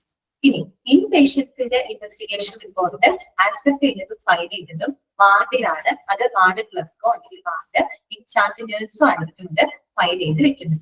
അതിൽ നിന്ന് വേണമെങ്കിൽ ക്വസ്റ്റ്യൻസ് വരാം. പിന്നെ ഹെൽത്ത് സെന്ററിൽ നിന്ന് ഒരു പേഷ്യന്റിനെ ഹോസ്പിറ്റലിലേക്ക് എങ്ങനെയാണ് ഡയറക്ട് ചെയ്ത് വിടുന്നത്? അതിന്റെ റെഫറൽ ലെറ്റർ അല്ലെ, ഒരു റെഫറൽ ലെറ്റർ ഉപയോഗിച്ചുകൊണ്ടാണ് രോഗിയെ ഇങ്ങോട്ടേക്ക് പറഞ്ഞയക്കുന്നത്, ഹോസ്പിറ്റലിലേക്ക് പറഞ്ഞയക്കുന്നത്. നമ്മൾ പറഞ്ഞു പുതിയ പേഷ്യൻസിനായാലും ഓൾറെഡി അവിടെ എക്സിസ്റ്റ് ചെയ്യുന്ന പേഷ്യൻസിനായിട്ടായാലും കൃത്യമായിട്ടൊരു റെഫറൻസ് സംവിധാനം ആശുപത്രിയിൽ ഉണ്ടായിരിക്കും. അതിനെപ്പറ്റി നമ്മൾ പറഞ്ഞത് 3 റെഫറൽ ലെറ്റേഴ്സുകളാണ് നമ്മൾ ക്രിയേറ്റ് ചെയ്യുന്നത്. അതിൽ ഒരു കോപ്പി വന്നിട്ട് 2 കോപ്പികൾ പേഷ്യന്റ് ഹോസ്പിറ്റലിൽ ഹാജരാക്കണം, ഒരു കോപ്പി ഹെൽത്ത് സെന്ററിൽ സൂക്ഷിക്കണം. മനസ്സിലായല്ലോ ആ കാര്യങ്ങളൊക്കെ? പിന്നെ ഔട്ട് പേഷ്യന്റ് ക്ലിനിക്ക് മനസ്സിലായല്ലോ. പിന്നെ ആക്സിഡന്റ് എമർജൻസി സർവീസ്, അവിടെ 3 ഫോമുകളുണ്ട്. ഒരു ഫോം കാഷ്വാലിറ്റിയുടെ, മറ്റൊരു ഫോം, രണ്ടാമത്തെ ഫോം ഫാർമസിയുടെ, ഒരു ഫോം പേഷ്യന്റ് തന്നെയാണ് സൂക്ഷിക്കുന്നത്. അങ്ങനെയുള്ള കാര്യങ്ങൾ മനസ്സിലാക്കുക. അഡ്മിഷൻ ഓഫീസിൽ 4 മണിക്കൂർ പ്രവർത്തിക്കുന്ന സംവിധാനമാണ്. അതിന്റെ പ്രധാനപ്പെട്ട 3 ഉത്തരവാദിത്തങ്ങൾ നമ്മൾ കണ്ടു.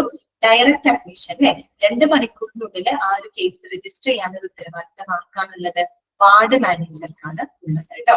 അബ്സ്കോണ്ടഡ് പേഷ്യൻസിന്റെ കാര്യം നമുക്ക് മനസ്സിലാകാം. അതുപോലെ എഗെയിൻസ്റ്റ് മെഡിക്കൽ അഡ്വൈസ് ആയിട്ട് അങ്ങനെ ലീവ് ചെയ്തു പോകുന്ന പേഷ്യൻസിനെ ഡിസ്ചാർജഡ് ആയിട്ട് തന്നെ കണക്കാക്കും. അതുപോലെ ഡിക്ലറേഷന്റെ കാര്യം പറയുമ്പോൾ ഒരു മജിസ്ട്രേറ്റിന്റെ സാന്നിധ്യത്തിലാണ് നമ്മൾ ആ ഡിക്ലറേഷൻ, അവരുടെ സ്റ്റേറ്റ്മെന്റ് നമ്മൾ രേഖപ്പെടുത്തിയിട്ടുണ്ട്. മജിസ്ട്രേറ്റ് ഇല്ലാന്നുണ്ടെങ്കിൽ ഒരു ഡോക്ടർ അല്ല, അവരെ ട്രീറ്റ് ചെയ്യുന്ന ഡോക്ടർ, നഴ്സ്, അതുപോലെ ഹോസ്പിറ്റൽ അഡ്മിനിസ്ട്രേറ്ററുടെ സാന്നിധ്യത്തിലായിരിക്കണം സ്റ്റേറ്റ്മെന്റുകൾ രജിസ്റ്റർ ചെയ്യുന്നത്, രേഖപ്പെടുത്തുന്നത്. ഇത്രയും ക്ലിയർ ആയോ നിങ്ങൾക്ക്? ഇത്രയും ക്ലിയർ ആയോണ്ടാണ് മെഡിക്കൽ റെക്കോർഡ് പോളിസി. ഓക്കെ ആണോ? ഓക്കെ ആണ്. അന്ന് ഞാൻ കുറച്ച് ചോദ്യങ്ങൾ ഇതിന് ചോദിക്കുകയാണെങ്കിൽ എനിക്ക് പറയാൻ പറ്റുമെന്ന് നോക്കാം കേട്ടോ. എല്ലാവരും ഒന്ന് പറ്റുന്നവരൊക്കെ ഒന്ന് ടൈപ്പ് ചെയ്തിടാൻ നോക്കാം കേട്ടോ. ഞാൻ കുറച്ച് ക്വസ്റ്റ്യൻസ് ചോദിക്കാം, ക്ലിയർ ആയോ എന്ന് അറിയാൻ വേണ്ടിയിട്ടാണ് കേട്ടോ. ഓക്കെ, എത്ര ഡിജിറ്റ് നമ്പർ ആണ് നമ്മുടെ മെഡിക്കൽ റെക്കോർഡ് നമ്പർ ആയിട്ട് സെറ്റ് ചെയ്യുന്നത്? ഒരു മെഡിക്കൽ റെക്കോർഡ് നമ്പർ എത്ര ഡിജിറ്റ് ആയിരിക്കും? 6 ഡിജിറ്റ് ആയിരിക്കും. കറക്റ്റ് ആണ് കേട്ടോ. ഷിപ്പിൻ, അഞ്ചു, ജ്യോതി, അനീസ, ശ്രീലക്ഷ്മി, സിസ്റ്റ, വർഷ, സ്മിത, ചിഞ്ചു, ഓക്കെ, സ്മിത, LK, ശ്രീന, ജിപി, ജോബി, നന്ദന, രാജ, സജ്ന, ഓക്കെ, നിഷിത, നിഖില, അഞ്ജലി, ഹരോൺ, അനഘ, ഷക്കീല, ഇസ്മയിൽ, ആതിര, ആര്യ, മാരൻ, ഓക്കെ, അപർണ, രാജീവ്. ഞാൻ കുറെ പറയേണ്ടി വരില്ല. ശരി, ഓക്കെ, ലീന കറക്റ്റ് ആണ്. ടെറലൂഷ, നസില, ലക്ഷ്മി, കറക്റ്റ് ആണ്. പ്രിൻസി, അനുമോൾ കറക്റ്റ് ആണ് കേട്ടോ. 6 ഡിജിറ്റ് നമ്പർ ആയിട്ട്. ഓക്കെ, ഇനി അടുത്ത ചോദ്യം ഇതാണ്. ഒരു ഔട്ട് പേഷ്യൻസിന്റെ ഇൻവെസ്റ്റിഗേഷൻ റിപ്പോർട്ട് എവിടെയാണ് അക്സെപ്റ്റ് ചെയ്യുന്നത്?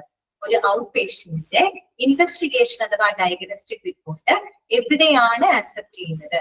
എവിടെയാണ്? MRD. ഓക്കെ, കറക്റ്റ് ആണ് കേട്ടോ. സ്മിത, ജ്യോതി, നന്ദന, ചിത്ര കറക്റ്റ് ആണ്. മാരൻ, ഓക്കെ, രഘുഷ, ഹാരോൺ, ജിപ്പി, നിഖില, ശരി, ഷിത, ഓക്കെ, വർഷ കറക്റ്റ് ആണ് കേട്ടോ. ബിന്ദു മോൾ, നസില, ഓക്കെ, ഷെറിൻ MRB അല്ലെ, ചിഞ്ചു കറക്റ്റ് ആണ് കേട്ടോ. ക്രിസ്റ്റീന, അഞ്ചു, ലക്ഷ്മി, അരുൺ, നെഹ, രാഖി, പിന്നെ അമൃത, ഉഷ കറക്റ്റ് ആണ് കേട്ടോ. ആതിര, PSL, റിച്ചി, അനുമോൾ ഒക്കെ കറക്റ്റ് ആണ്. ചുളിമ, കറക്റ്റ് ആണ് കേട്ടോ. മെഡിക്കൽ റെക്കോർഡ് ഡിപ്പാർട്ട്മെന്റിലാണ് എന്ത് ചെയ്യുന്നത്, അക്സെപ്റ്റ് ചെയ്യുന്നത്. അങ്ങനെയാണെങ്കിൽ അടുത്ത ചോദ്യം, ഇൻപേഷ്യൻസിന്റെ ഇൻവെസ്റ്റിഗേഷൻ റിപ്പോർട്ട് എവിടെയാണ് അക്സെപ്റ്റ് ചെയ്യുന്നത്, വാർഡിലാണ്. ഓക്കെ, ഹരൺ കറക്റ്റ് ആണ് കേട്ടോ. ആര്യ, ഉഷ കറക്റ്റ് ആണ് കേട്ടോ. നിഷിത, രാഖി, ജ്യോതി, വിത്തുമോൾ, അൻസു, വാർഡ് ക്ലർക്ക് കറക്റ്റ് ആണ് കേട്ടോ. വാർഡ് ക്ലർക്ക് അല്ലെങ്കിൽ വാർഡ് ഇൻചാർജ് ഉള്ള നഴ്സ് വാർഡിലാണ് അക്സെപ്റ്റ് ചെയ്യുന്നത്. കറക്റ്റ് ആണ് കേട്ടോ. കറക്റ്റ് ആണ് കേട്ടോ. നന്ദന, ആതിര, അടുത്ത ചോദ്യം കേട്ടോ. ലീലാമോൾ, അനുമോൾ, ക്രിസ്റ്റീന, ലക്ഷ്മി, അനഘ. ഓക്കെ, പേര് പറഞ്ഞില്ല എന്ന് വിഷമിക്കരുത് കേട്ടോ. നിങ്ങളുടെ എല്ലാവരുടെ മെസ്സേജ് ഞാൻ കാണുന്നുണ്ട്. ഓക്കെ, അപ്പോ കറക്റ്റ് ആണ് കേട്ടോ. അടുത്ത ക്വസ്റ്റ്യൻ ചോദിക്കട്ടെ. നമ്മള് ആക്സിഡന്റ് എമർജൻസി സർവീസിൽ 3 ഫോമുകളാണ് നമ്മൾ ക്രിയേറ്റ് ചെയ്യുന്നത്. അതില് ഫസ്റ്റ് കോപ്പി എവിടെയാണ് നമ്മൾ കെപ്റ്റ് ചെയ്യുന്നത്, ഫസ്റ്റ് കോപ്പി എവിടെയാണ് നമ്മൾ സൂക്ഷിക്കേണ്ടത്? ആക്സിഡന്റ് എമർജൻസി ഫോമിൽ casualty. Okay, very good, correct ആണ് കേട്ടോ. സച്ചിന, ജെഫി, ജ്യോതി, ചിറ്റു, ക്രിസ്റ്റീന. ഓക്കെ, നിഷിത, എമ്മി, പിത, ആമിസ, ലക്ഷ്മി, അരുൺ, അൻസു, ആതിര, സ്മിത, കാഷ്വാലിറ്റി അല്ലെ. ഓക്കെ, കറക്റ്റ് ആണ് കേട്ടോ. അപർണ, കുമാരൻ, അഞ്ജലി, റിച്ചി, അഞ്ചു, കറക്റ്റ് ആണ് കേട്ടോ. കാഷ്വാലിറ്റി ആണ്. അങ്ങനെയാണെങ്കിൽ രണ്ടാമത്തെ കോപ്പി നമ്മൾ എവിടെ സൂക്ഷിക്കുന്നത്? സെക്കൻഡ് കോപ്പി നമ്മൾ എന്താ ചെയ്യുന്നത്? സെക്കൻഡ് കോപ്പി ഓക്കെ, കറക്റ്റ് ആണ് കേട്ടോ. ഫാർമസി അല്ലെ, എവിടെയാണ്? ഫാർമസിയിലാണ്. തേർഡ് കോപ്പി ആരാ കെപ്റ്റ് ചെയ്യുന്നത്? തേർഡ് കോപ്പി ആരാ കെപ്റ്റ് ചെയ്യുന്നത്? മൂന്നാമത്തെ കോപ്പി ഓക്കെ, കറക്റ്റ് ആണ്. അയ്യോ, ഉത്തരം വന്നില്ല. തേർഡ് കോപ്പി ഏതിലാണ്? Third copy, second copy correct ആണ്, ഫാർമസി. ടൈപ്പ് ചെയ്ത് പറഞ്ഞിട്ട് തേർഡ് കോപ്പി എവിടെ സൂക്ഷിക്കുന്നത്? Third copy patient. ഓക്കെ, ഇവിടെയാണ് ആൻസർ വന്നത് അല്ലെ. ഓക്കെ, പേഷ്യന്റ് അല്ലെ, പേഷ്യന്റിന്റെ കയ്യിലാണ് സൂക്ഷിക്കേണ്ടത്. പേഷ്യന്റ്. ഓക്കെ, ഫാർമസി രണ്ടാമത്തെ ചോദ്യത്തിന് ഉത്തരം. ഓക്കെ, കറക്റ്റ് ആണ് കേട്ടോ. പേഷ്യന്റ് ആണ് സൂക്ഷിക്കേണ്ടത്. പിന്നെ 2 കേസുകൾ ഒഴികെ ഒന്ന് ശ്രദ്ധിച്ച് കേൾക്കാട്ടോ. 2 സാഹചര്യങ്ങൾ ഒഴികെ അപ്പോയിന്റ്മെന്റ്സ്, അത് 2 സാഹചര്യങ്ങളിൽ അപ്പോയിന്റ്മെന്റ് സിസ്റ്റം നമ്മൾ ശ്രദ്ധിക്കേണ്ട 2 സാഹചര്യങ്ങൾ നമ്മൾ അപ്പോയിന്റ്മെന്റ് സിസ്റ്റം ശ്രദ്ധിക്കേണ്ട കാര്യമില്ല. ഏതൊക്കെയാണ് 2 സാഹചര്യങ്ങൾ എന്ന് പറയാമോ? 2 സാഹചര്യങ്ങളിൽ അപ്പോയിന്റ്മെന്റ് സംവിധാനം നമ്മൾ എന്ത് ചെയ്യേണ്ട, പാലിച്ചില്ലെങ്കിലും കുഴപ്പമില്ല. ഏതൊക്കെയാണ് 2 സാഹചര്യങ്ങൾ എന്ന് പറയാമോ? ഓക്കെ, കറക്റ്റ് ആണ് കേട്ടോ. ലേബർ ആൻഡ് എമർജൻസി അല്ലെ. ചാന്ദിനി, നിമ്മി, ജ്യോതി, രാഖി, അഞ്ജലി, വരൂഷ, റിനി, ജിസ്ത, നിമ്മി, ലക്ഷ്മി, അരുൺ, ക്രിസ്റ്റീന, ജിഫി, ജോബി, നിമ്മി, ഷിൻഡു, അപർണ, രാഖി. ഓക്കെ, രാഖി എമർജൻസി അല്ലെ. എമർജൻസി കേസുകൾ. Okay, labour and emergency correct ആണ്. Athira, Richie, Chinchu. Okay, Aparna correct ആണ് കേട്ടോ. ലേബർ എമർജൻസി കേസുകളില് നമ്മളത് നോക്കണ്ട, അപ്പോയിന്റ്മെന്റ് സംവിധാനം നോക്കണ്ട. ബാക്കി എല്ലാത്തിലും നമ്മൾ അപ്പോയിന്റ്മെന്റ് സംവിധാനം ശ്രദ്ധിച്ചിരിക്കണം അല്ലെ. ഓക്കെ, പിന്നെ അടുത്ത ക്വസ്റ്റ്യൻ ഇതാണ്. ഇനി ഈ പറയുന്ന വാർഡിൽ അഡ്മിറ്റ് ചെയ്തിട്ടുള്ള പേഷ്യന്റിന്റെ കേസ് അഡ്മിഷൻ ഓഫീസിൽ എത്ര സമയത്തിനുള്ളിലാണ് രജിസ്റ്റർ ചെയ്യുന്നത്? ചോദ്യം എന്നോട് പറയാണ്. ഓക്കെ, 2 hours കറക്റ്റ് ആണ് അല്ലെ. 2 hours ആരാണ് രജിസ്റ്റർ ചെയ്തത്? രജിസ്റ്റർ ചെയ്യാനുള്ള ഉത്തരവാദിത്തം ആർക്കാണ്? റെസ്പോൺസിബിലിറ്റി ആർക്കാണ് എന്ന് പറയാമോ? ആർക്കായിരിക്കും? 2 hours കറക്റ്റ് ആണ് കേട്ടോ. 2 hourസിനുള്ളിൽ രജിസ്റ്റർ ചെയ്യണം. ആരാണ് രജിസ്റ്റർ ചെയ്യേണ്ടത്? രജിസ്റ്റർ ചെയ്യേണ്ട ഉത്തരവാദിത്തം ആർക്കാണ്? ആർക്കാണ് ഇതിന്റെ റെസ്പോൺസിബിലിറ്റി ഉള്ളത്? 2 hours കറക്റ്റ് ആണ് കേട്ടോ.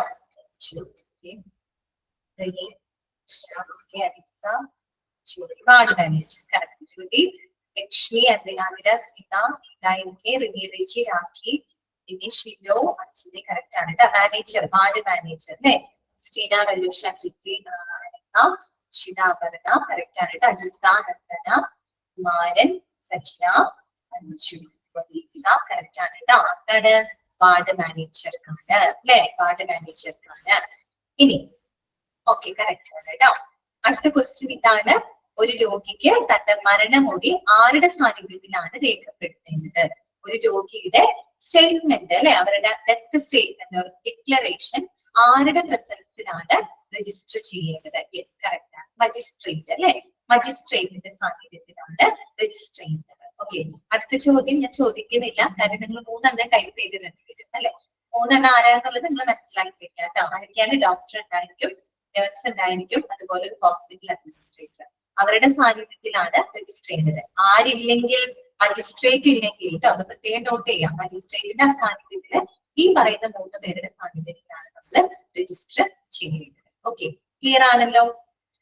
ഇത്രയും പോർഷൻസ് നിങ്ങൾക്ക് ക്ലിയർ അല്ല? ഓക്കെ, ടൈപ്പ് ചെയ്തിട്ട് ഫിസിഷ്യൻ സ്മിത ശ്രീനേന്ദ്ര കറക്റ്റ് ആണ്, ശരിയാണ് കേട്ടോ, ക്ലിയർ ആണ്. അങ്ങനെയാണെങ്കിൽ ഇതൊന്നും വലിയ കാര്യമായിട്ട് നമുക്ക് പഠിക്കാനില്ല. ചെറിയ പോയിന്റുകൾ മാത്രം ഒന്ന് ശ്രദ്ധിച്ചാൽ മതി കേട്ടോ.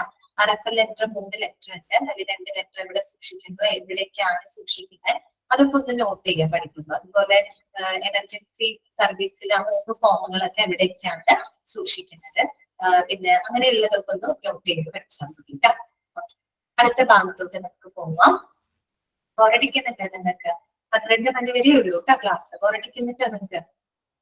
കുഴപ്പമില്ലല്ലോ, ശരി. അങ്ങനെയാണെങ്കിൽ നമുക്ക് അടുത്ത ഭാഗം നോക്കാം കേട്ടോ.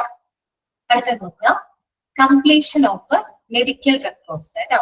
ഈ മെഡിക്കൽ റെക്കോർഡ്സിന്റെ പൂർത്തീകരണവുമായിട്ട് ബന്ധപ്പെട്ടുള്ള കാര്യങ്ങളാണ് ഇനി നമ്മൾ കാണാൻ പോകുന്നത് കേട്ടോ. ഒരു മെഡിക്കൽ റെക്കോർഡ് കംപ്ലീറ്റ് ചെയ്യുന്നതുമായിട്ട് ബന്ധപ്പെട്ട് നമ്മൾ അറിഞ്ഞിരിക്കേണ്ട ചില കാര്യങ്ങളുണ്ട്. സിമ്പിൾ ആയിട്ടുള്ള കാര്യങ്ങളാണ്, നമുക്ക് വായിക്കാം. ഒന്നാമത്തെ എന്താണ്? Physicians have to complete the records before the discharge of the patient wherever possible. അതായത് ഈ പറയുന്ന രോഗിയെ ഡിസ്ചാർജ് ചെയ്യുന്നതിന് മുമ്പായിട്ട് റെക്കോർഡ്സുകൾ കംപ്ലീറ്റ് ചെയ്യേണ്ടത് ആരാണ്? ഫിസിഷ്യൻസ് ആണ് അല്ലെ. അവർ ചികിത്സിക്കുന്ന ഡോക്ടേഴ്സ് ആണ് അവരുടെ റെക്കോർഡുകൾ കംപ്ലീറ്റ് ചെയ്യേണ്ടത്. ഒരു ചോദ്യമാണത് അല്ലെ. ഈ പറയുന്ന ഒരു പേഷ്യന്റ് ഡിസ്ചാർജ് ചെയ്യുന്നതിന് മുമ്പായിട്ട് അവരുടെ റെക്കോർഡ്സ് കംപ്ലീറ്റ് ചെയ്യേണ്ടത് ആരാണ്? ആരാണ് കംപ്ലീറ്റ് ചെയ്യേണ്ടത്?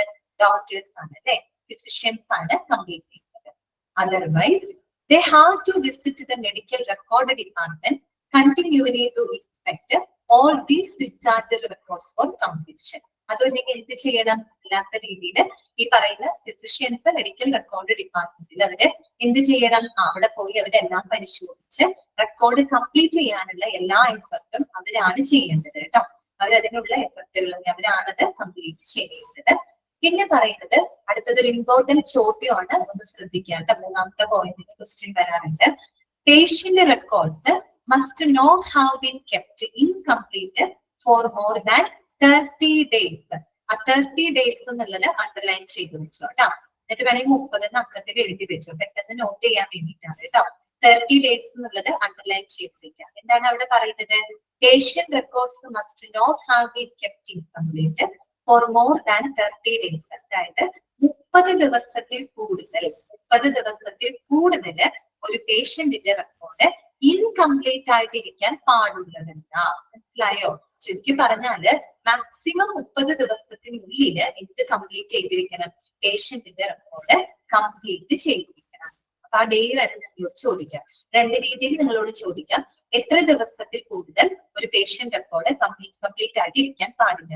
അപ്പൊ 30 ദിവസമാണ്. അല്ലെങ്കിൽ ഇങ്ങനെ നിങ്ങളോട് ചോദിക്കാം, മാക്സിമം എത്ര ദിവസത്തിനുള്ളിലാണ് ഒരു പേഷ്യന്റിന്റെ റെക്കോർഡ് കംപ്ലീറ്റ് ചെയ്യേണ്ടത്? ഉത്തരം എന്ത് തന്നെയാണ്? 30 days ആണ്. മനസ്സിലായോ പറഞ്ഞത്? ആ 30 days വളരെ ഇമ്പോർട്ടന്റ് ആണ് കേട്ടോ. അതിന് വേണമെങ്കിൽ ചോദിക്കാം. പിന്നെ നിങ്ങളോട് ചോദിക്കാവുന്ന ചോദ്യം ഇതാണ്, ഒരു പേഷ്യന്റിന്റെ റെക്കോർഡ് കംപ്ലീറ്റ് ചെയ്യാനുള്ള റെസ്പോൺസിബിലിറ്റി ആർക്കാണ്? ഒരു ഫിസിഷ്യൻ ആണ്, ഒരു ഡോക്ടർക്കാണ് കേട്ടോ. അദ്ദേഹമാണ് അതിന് വേണ്ട എല്ലാ എഫർട്ടും കൊടുക്കേണ്ടത്. അതിന് വേണ്ടിയിട്ട് മെഡിക്കൽ റെക്കോർഡ് ഡിപ്പാർട്ട്മെന്റിൽ പോയിട്ട് കാര്യങ്ങളെല്ലാം ഇൻസ്പെക്ട് ചെയ്ത് കംപ്ലീറ്റ് ചെയ്യാനുള്ള എല്ലാ കാര്യങ്ങളും ചെയ്യേണ്ടത് ഒരു ഡോക്ടറാണ് കേട്ടോ. അവരെ കൺസൾട്ട് ചെയ്യുന്നവരുടെ ഫിസിഷ്യൻ ആണ്. ഓക്കെ, പിന്നെ 30 ദിവസത്തിൽ കൂടുതൽ ഒരിക്കലും പേഷ്യന്റിന്റെ റെക്കോർഡ് ഇൻകംപ്ലീറ്റ് ആയിട്ടിരിക്കാൻ പാടുള്ളതല്ല. ഓൾമോസ്റ്റ് ശരിക്കും പറഞ്ഞ 1 മാസം അല്ലെ, 1 മാസത്തിനുള്ളിൽ കംപ്ലീറ്റ് ചെയ്തിരിക്കണം എന്നാണ് പറയുന്നത്. അത്രയേ ഉള്ളൂ. മെഡിക്കൽ റെക്കോർഡിന്റെ കംപ്ലീഷനുമായിട്ട് ബന്ധപ്പെട്ട് നമ്മൾ അറിയേണ്ട കാര്യങ്ങൾ അത്ര മാത്രമേ ഉള്ളൂ. ഓക്കെ, ക്ലിയർ ആണല്ലോ? അടുത്ത നോക്കിക്കേ, കോഡിംഗ് ഓഫ് മെഡിക്കൽ റെക്കോർഡ്സ്. അടുത്ത എന്താണ്? ഇങ്ങനെയുള്ള ഓരോരോ കാര്യങ്ങളാണ് കേട്ടോ. മെഡിക്കൽ റെക്കോർഡുമായിട്ട് ബന്ധപ്പെട്ട കുറേ കാര്യങ്ങളാണ് ഈ ചാപ്റ്ററിനകത്ത് പറഞ്ഞു പോകുന്നത്. അപ്പൊ നോക്കാം, കോഡിംഗ് ഓഫ് മെഡിക്കൽ റെക്കോർഡ്സ്. ഇനി മെഡിക്കൽ റെക്കോർഡ്സിലെ കോഡിങ്ങുമായിട്ട് ബന്ധപ്പെട്ട കുറച്ച് കാര്യങ്ങൾ അവിടെ പറഞ്ഞിട്ടുണ്ട്. എന്താണ് നമുക്ക് നോക്കാം. all the patient records that include outpatient and inpatient cases have to code according to the latest international classification of disease. ആ ഇന്റർനാഷണൽ ക്ലാസിഫിക്കേഷൻ ഓഫ് ഡിസീസ് എന്നുള്ളത് ജസ്റ്റ് ഒന്ന് അണ്ടർലൈൻ ചെയ്ത് വെച്ചോ കേട്ടോ. അത് മാത്രം ഒന്ന് നിങ്ങൾ അണ്ടർലൈൻ ചെയ്ത് വെച്ചോ. അത് പഠിക്കുമ്പോൾ ഒന്ന് ശ്രദ്ധിക്കുക കേട്ടോ. എന്താണ് അവിടെ പറയുന്നത്?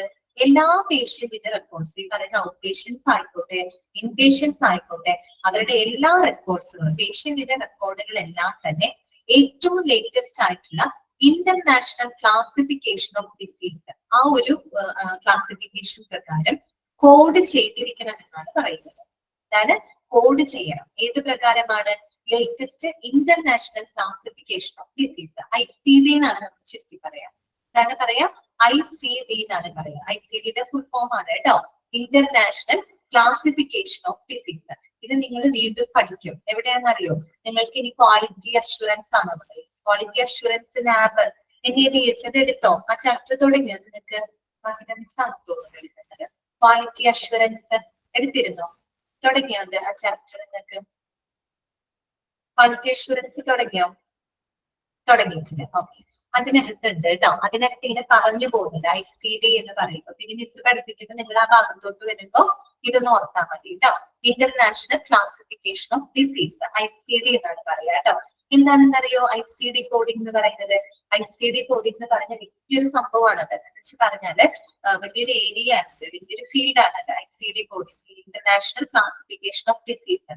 നമ്മൾ ഈ പറയുന്ന എല്ലാ രോഗങ്ങള്, അതുപോലെ തന്നെ ആരോഗ്യ പ്രശ്നങ്ങള്, പിന്നെ ഈ പറയുന്ന ചികിത്സാ നടപടിക്രമങ്ങളെയൊക്കെ തരംതിരിക്കാനായിട്ട്, ക്ലാസിഫൈ ചെയ്യാനായിട്ട് ആഗോളതലത്തില് ഗ്ലോബലി അംഗീകരിക്കപ്പെട്ടിട്ടുള്ള ഒരു എന്താ പറയാ കോഡിംഗ് ആണിത്. ICD കോഡിംഗ് എന്നാണ് പറയാ കേട്ടോ. ICD കോഡിംഗ്, ഓരോ അസുഖത്തിനും അവിടെ കോഡിംഗ് ഉണ്ട്. ഓരോരോ അസുഖം ശരിക്കും പറഞ്ഞാൽ അതൊരു വലിയൊരു ഫീൽഡ് ആണെന്ന് നമുക്ക് പറയാം. ഓക്കെ, ICD എന്ന് പറഞ്ഞാൽ ഇത്രയേ ഉള്ളൂ, ഇന്റർനാഷണൽ ക്ലാസിഫിക്കേഷൻ ഓഫ് ഡിസീസ് എന്ന് പറഞ്ഞാല് ഈ പറയുന്ന രോഗങ്ങള്, ആരോഗ്യ പ്രശ്നങ്ങള്, മറ്റുള്ള ചികിത്സാ നടപടിക്രമങ്ങള് എല്ലാത്തിനും എന്താണ് ക്ലാസിഫൈ ചെയ്യാനായിട്ട് ഗ്ലോബലി അംഗീകരിക്കപ്പെട്ടിട്ടുള്ള ഒരു സ്റ്റാൻഡേർഡ് ആണ് ICD കോഡിംഗ് എന്നാണ് അതിനെ പറയാ കേട്ടോ. ICD കോഡിംഗ് എന്നാണ് പറയാ. ഒരു എക്സാമ്പിൾ പറയുകയാണെങ്കിൽ എക്സാമ്പിൾ ഓർമ്മ കിട്ടുന്നില്ല, കുറെ ഉണ്ട് കേട്ടോ. ഒത്തിരി കോഡ് ഉണ്ട് അതിന്. അത് ഓരോ ആൽഫബറ്റിക്കലി വെച്ചിട്ട് തന്നെ ഓരോരോ കോഡ് ഉണ്ട്. ഓക്കെ, അതങ്ങനെ മനസ്സിലാക്കി വെച്ചാൽ മതി. അപ്പൊ ആ ഒരു latest international classification of disease, അതായത് ICD കോഡിംഗ് ഉപയോഗിച്ചിട്ട് മെഡിക്കൽ റെക്കോർഡ്സുകൾ കൃത്യമായിട്ട് കോഡ് ചെയ്ത് വെക്കണം എന്നാണ് അവര് പറയുന്നത് കേട്ടോ. അത് മാത്രമല്ല ചേഞ്ച് ഓഫ് ഹെൽത്ത് കെയർ, അതെ മെഡിക്കൽ കോഡിംഗ് തന്നെയാണ് കേട്ടോ. മെഡിക്കൽ കോഡിംഗ് ആണ് കേട്ടോ അതേ ഉദ്ദേശിക്കുന്നത്. അതിനകത്ത് എല്ലാം കോഡ് ചെയ്ത് വെക്കും. രോഗമുണ്ട്, മറ്റുള്ള ആരോഗ്യ ഓരോ എക്യുപ്മെന്റ്സിന് കോഡ് ഉണ്ട്, അതുപോലെ ചില പ്രൊസീജിയേഴ്സിന് കോഡ് ഉണ്ട്. അങ്ങനെ ഓരോന്നിനും കോഡ് ഉണ്ട് അവിടെ കേട്ടോ. ഓക്കെ, അതൊരു വലിയ ഫീൽഡ് ആണത്. ഓക്കെ, അപ്പൊ നോക്കാം. Change of health care, diagnosis, procedures, medical services and equipment into universal medical alpha numeric course കേട്ടോ. അതും ഒന്ന് അണ്ടർലൈൻ ചെയ്ത് വെച്ചോളൂ. Universal medical alpha numeric course.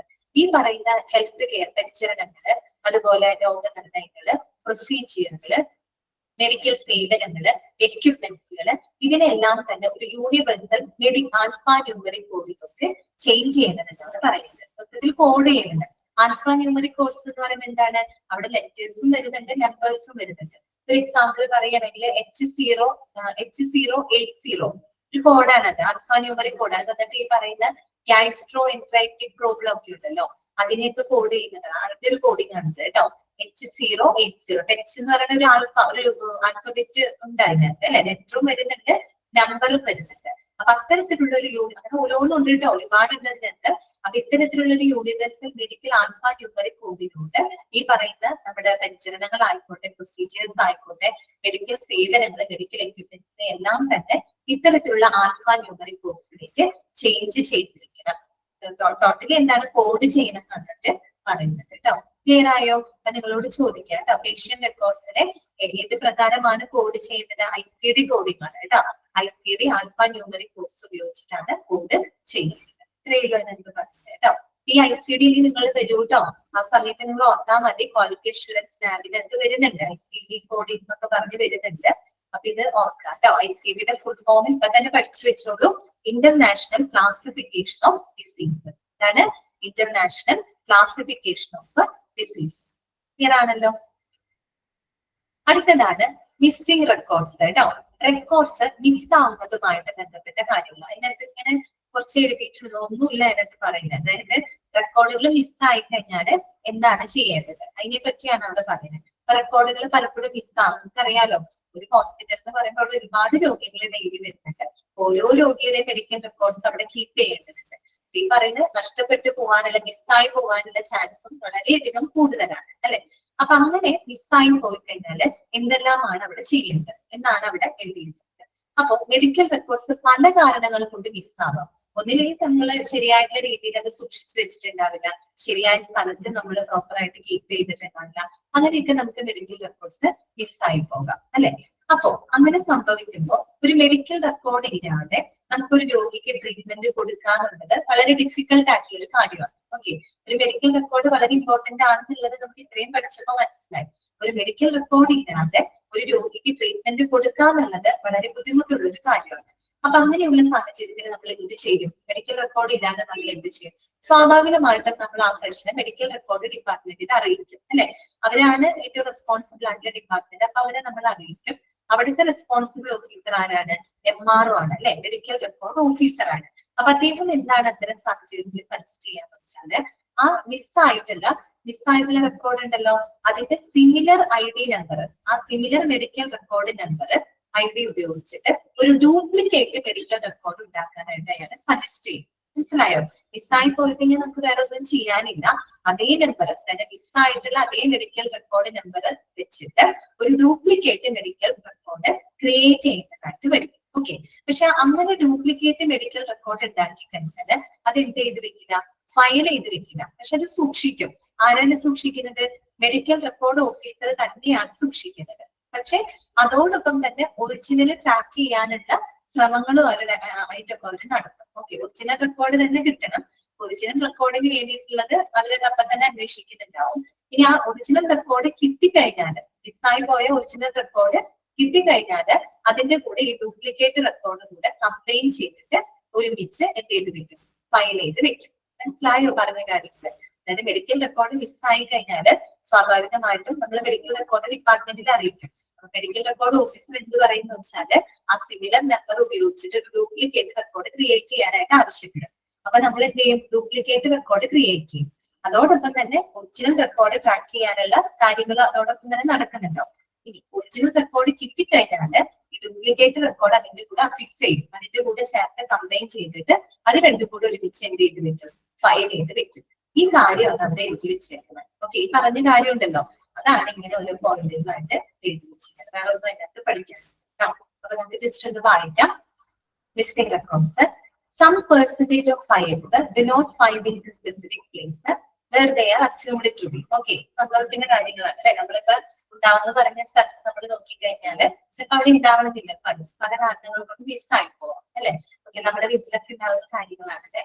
This could be owing to non-receiving, not keeping in the proper place and wrongly find. ഒന്നില്ലെങ്കിൽ ഈ പറയുന്ന medical record department അത് കൃത്യമായിട്ട് ആ ഫയൽ റിസീവ് ചെയ്യാത്തത് കൊണ്ട്, അല്ലെങ്കിൽ ശരിയായിട്ടുള്ള സ്ഥലത്ത് നമ്മൾ സൂക്ഷിക്കാത്തത് കൊണ്ട് തെറ്റായിട്ട് ഫയൽ ചെയ്ത് വെക്കാം. നമ്മൾ പറഞ്ഞല്ലോ നേരത്തെ മാനുവൽ സിസ്റ്റത്തിലൊക്കെയാണ് നമ്മൾ ഫയൽ ചെയ്തതെങ്കിൽ ആൽഫബറ്റിക്കൽ ഓർഡറിൽ ഫയൽ ചെയ്യണം. അത് അങ്ങോട്ടും ഇങ്ങോട്ടൊക്കെ മാറിപ്പോയി കഴിഞ്ഞാൽ നമ്മൾ ചിലപ്പോ നോക്കുന്ന സമയത്ത് കിട്ടിയിട്ട് വരില്ല. തെറ്റായിട്ട് ഫയൽ ചെയ്തത് മൂലം നമുക്ക് റെക്കോർഡ്സ് മിസ്സാവാം അല്ലെ.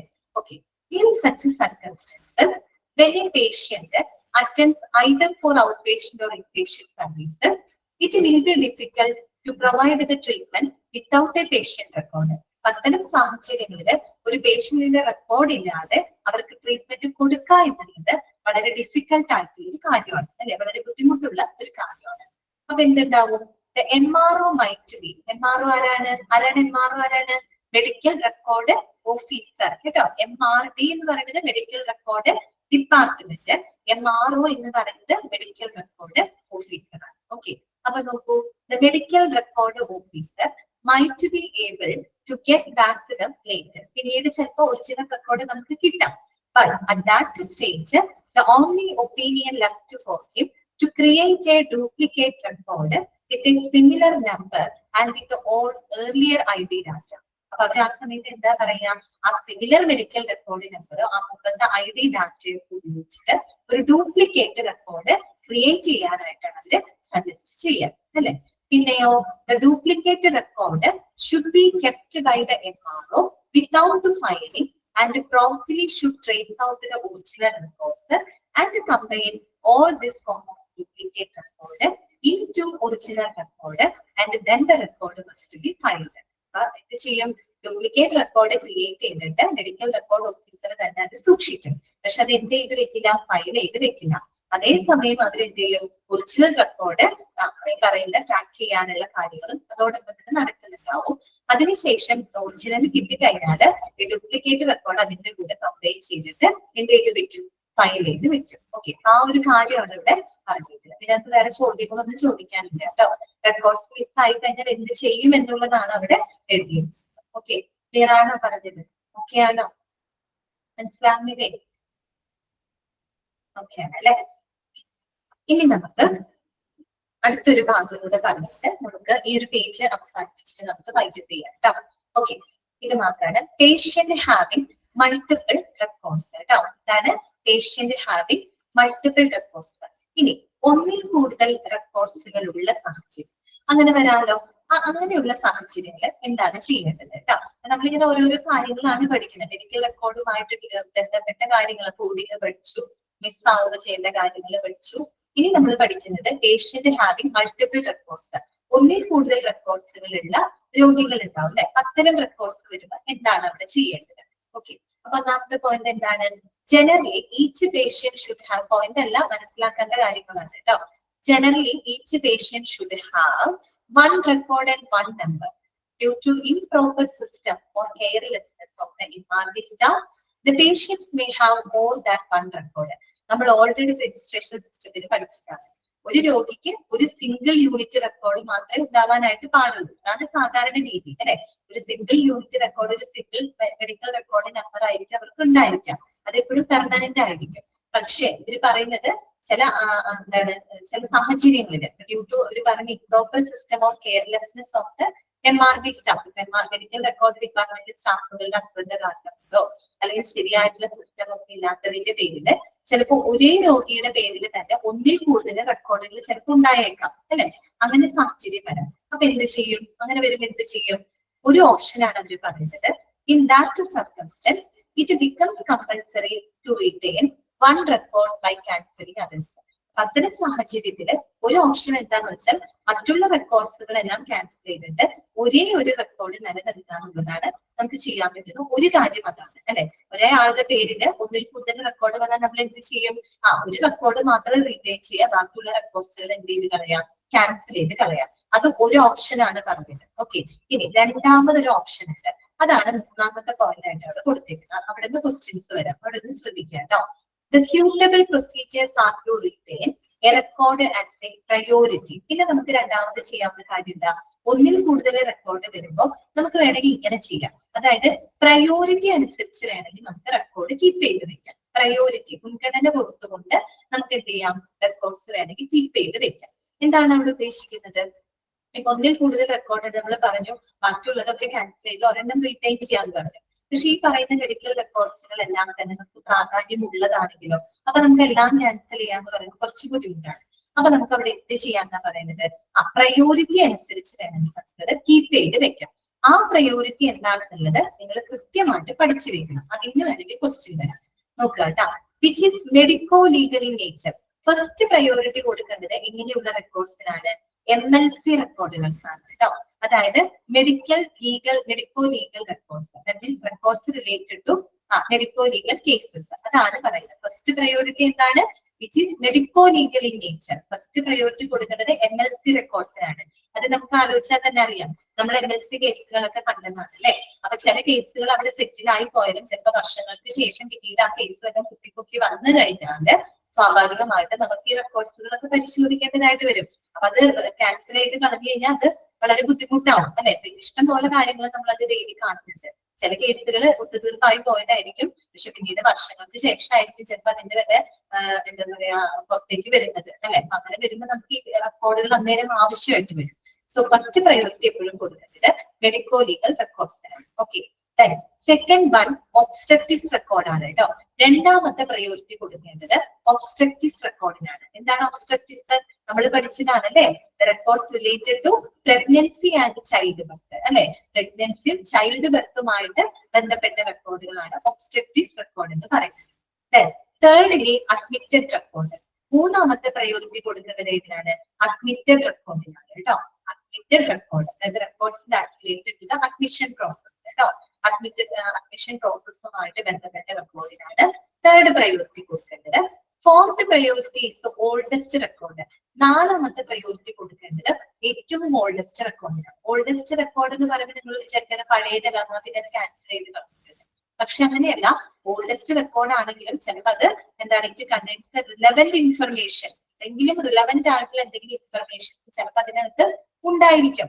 അത് ഓൾഡ് ആണെങ്കിലും നമുക്കത് വളരെ വാല്യൂബിൾ ആയിരിക്കും അല്ലെ. വാലിഡ് ആയിട്ടുള്ള ചില പഴയ റെക്കോർഡ്സുകൾ ഉണ്ടായിരിക്കും അല്ലെ. അപ്പൊ അങ്ങനെയുള്ള റെക്കോർഡ്സിനാണ് നാലാമത്തെ പ്രയോറിറ്റി കൊടുക്കുന്നത്. പറഞ്ഞ് മനസ്സിലായോ? ഒന്നിൽ കൂടുതൽ റെക്കോർഡ് വരുമ്പോ സാധാരണഗതിയിൽ മറ്റുള്ള റെക്കോർഡ്സ് ക്യാൻസൽ ചെയ്ത് ഒരെണ്ണം റിട്ടേൺ ചെയ്യാം. അതാണ് ഒരു ഓപ്ഷൻ. പിന്നെ വേണമെങ്കിൽ നമുക്ക് എന്ത് ചെയ്യാം, പ്രയോറിറ്റി അനുസരിച്ച് നമുക്ക് റെക്കോർഡ്സ് കീപ്പ് ചെയ്യാം. അതിൽ ഫസ്റ്റ് പ്രയോറിറ്റി കൊടുക്കേണ്ടത് മെഡിക്കോ ലീഗൽ റെക്കോർഡ്സുകൾക്കാണ്. സെക്കൻഡ് പ്രയോറിറ്റി കൊടുക്കേണ്ടത് ഒബ്സ്ട്രക്റ്റിസ് റെക്കോർഡിനാണ്.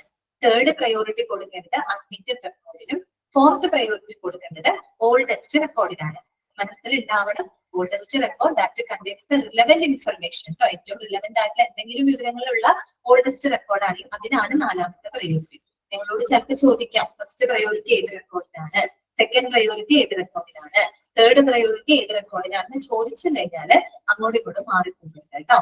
ഓക്കെ, പിന്നെന്ത് ചെയ്താൽ മതി? The remaining records must be cancelled and give a cross reference numbers and bring all documents that include the investigation into the retained record. ബാക്കിയുള്ള റെക്കോർഡ്സുകൾ പിന്നെ നമുക്ക് എന്ത് ചെയ്യാം, ഇൻവാലിഡ് ആയിട്ടുള്ള റെക്കോർഡ്സുകൾ പിന്നെ നമുക്ക് ക്യാൻസൽ ചെയ്തതിന് ക്രോസ് റെഫറൻസ് നമ്പേഴ്സ് ഒക്കെ കൊടുത്ത് നമുക്കത് ക്യാൻസൽ ചെയ്തിട്ട് ഈ പറയുന്ന റിട്ടേൺ ചെയ്ത എല്ലാ റെക്കോർഡ്സുകളെ നമുക്ക് എന്ത് ചെയ്യിപ്പിക്കാം, കീപ്പ് ചെയ്ത് വെക്കാം. മനസ്സിലായല്ലോ? അത്രയും മൾട്ടിപ്പിൾ റെക്കോർഡ്സിന്റെ സാഹചര്യത്തിൽ പറയുന്നത് ക്ലിയർ ആയല്ലോ? ഈ കഴിഞ്ഞ വർഷം ആലപ്പുഴയിൽ ഒരു എന്താണ് ഒരുപാട് വൈകല്യങ്ങളായിട്ട് ഒരു കുഞ്ഞ് ജനിച്ചിരുന്നു അല്ലെ. ഒരു കുഞ്ഞ് ജനിച്ചിരുന്നില്ലേ? ആ സമയത്ത് അവര് കറക്റ്റ് ആയിട്ട് സ്കാനിങ്ങും കാര്യങ്ങളൊക്കെ അവര് ചെയ്തിട്ടുണ്ടായിരുന്നു. പക്ഷെ ശരിക്കും അങ്ങനെ എന്തെങ്കിലും ഉണ്ടെങ്കിൽ സ്കാനിങ്ങിൽ കണ്ടുപിടിക്കാമായിരുന്നു, അല്ലെങ്കിൽ അത് കൃത്യമായിട്ടുണ്ടായിരുന്നു. പക്ഷെ ഇത് മെഡിക്കൽ നെഗ്ലിജൻസ് കാരണം കൊണ്ട് അത് ശ്രദ്ധയിൽ പെട്ടില്ല. കുഞ്ഞ് ജനിച്ചപ്പോ ഒരുപാട് വൈകല്യങ്ങളായിട്ട് കുഞ്ഞ് ജനിച്ചു അല്ലെ. 3 ഡോക്ടേഴ്സിന് അതിന്റെ പേരിൽ സസ്പെൻഡ് ഒക്കെ ചെയ്യൊരു വാർത്ത നമ്മൾ കണ്ടതാണ്. അപ്പോഴൊക്കെ നമുക്ക് ഇത്തരത്തിലുള്ള ഒബ്സ്ട്രക്റ്റീവ് റെക്കോർഡുകളൊക്കെ നമുക്ക് ആവശ്യമുണ്ട് തെളിവിന് വേണ്ടിയിട്ട് കേട്ടോ. ഫസ്റ്റ് പ്രയോറിറ്റി MNC റെക്കോർഡിന് കൊടുക്കുക, second obstructive record, third admitted record, fourth priority oldest. Okay, clear ആണല്ലോ? കേട്ടോ. 12 മണിയായി നമ്മുടെ ക്ലാസ്സിലൊക്കെ വൈകിട്ട് ചെയ്യാം. ഓക്കെ, അപ്പൊ ഞാൻ ഇന്ന് അൺമ്യൂട്ട് ചെയ്യാണ്. എന്തെങ്കിലും ഡൗട്ട്സുകൾ ഇന്നത്തെ ക്ലാസ്സിൽ നിങ്ങൾക്ക് ഇടയിൽ ചോദിക്കാം. Okay, thank you miss. Okay, കുഴപ്പമില്ലല്ലോ. അങ്ങനെയാണെങ്കിൽ നമുക്ക് നെക്സ്റ്റ് ക്ലാസ്സിൽ കാണാം കേട്ടോ. ശരി, ഓക്കെ, താങ്ക് യു മാം.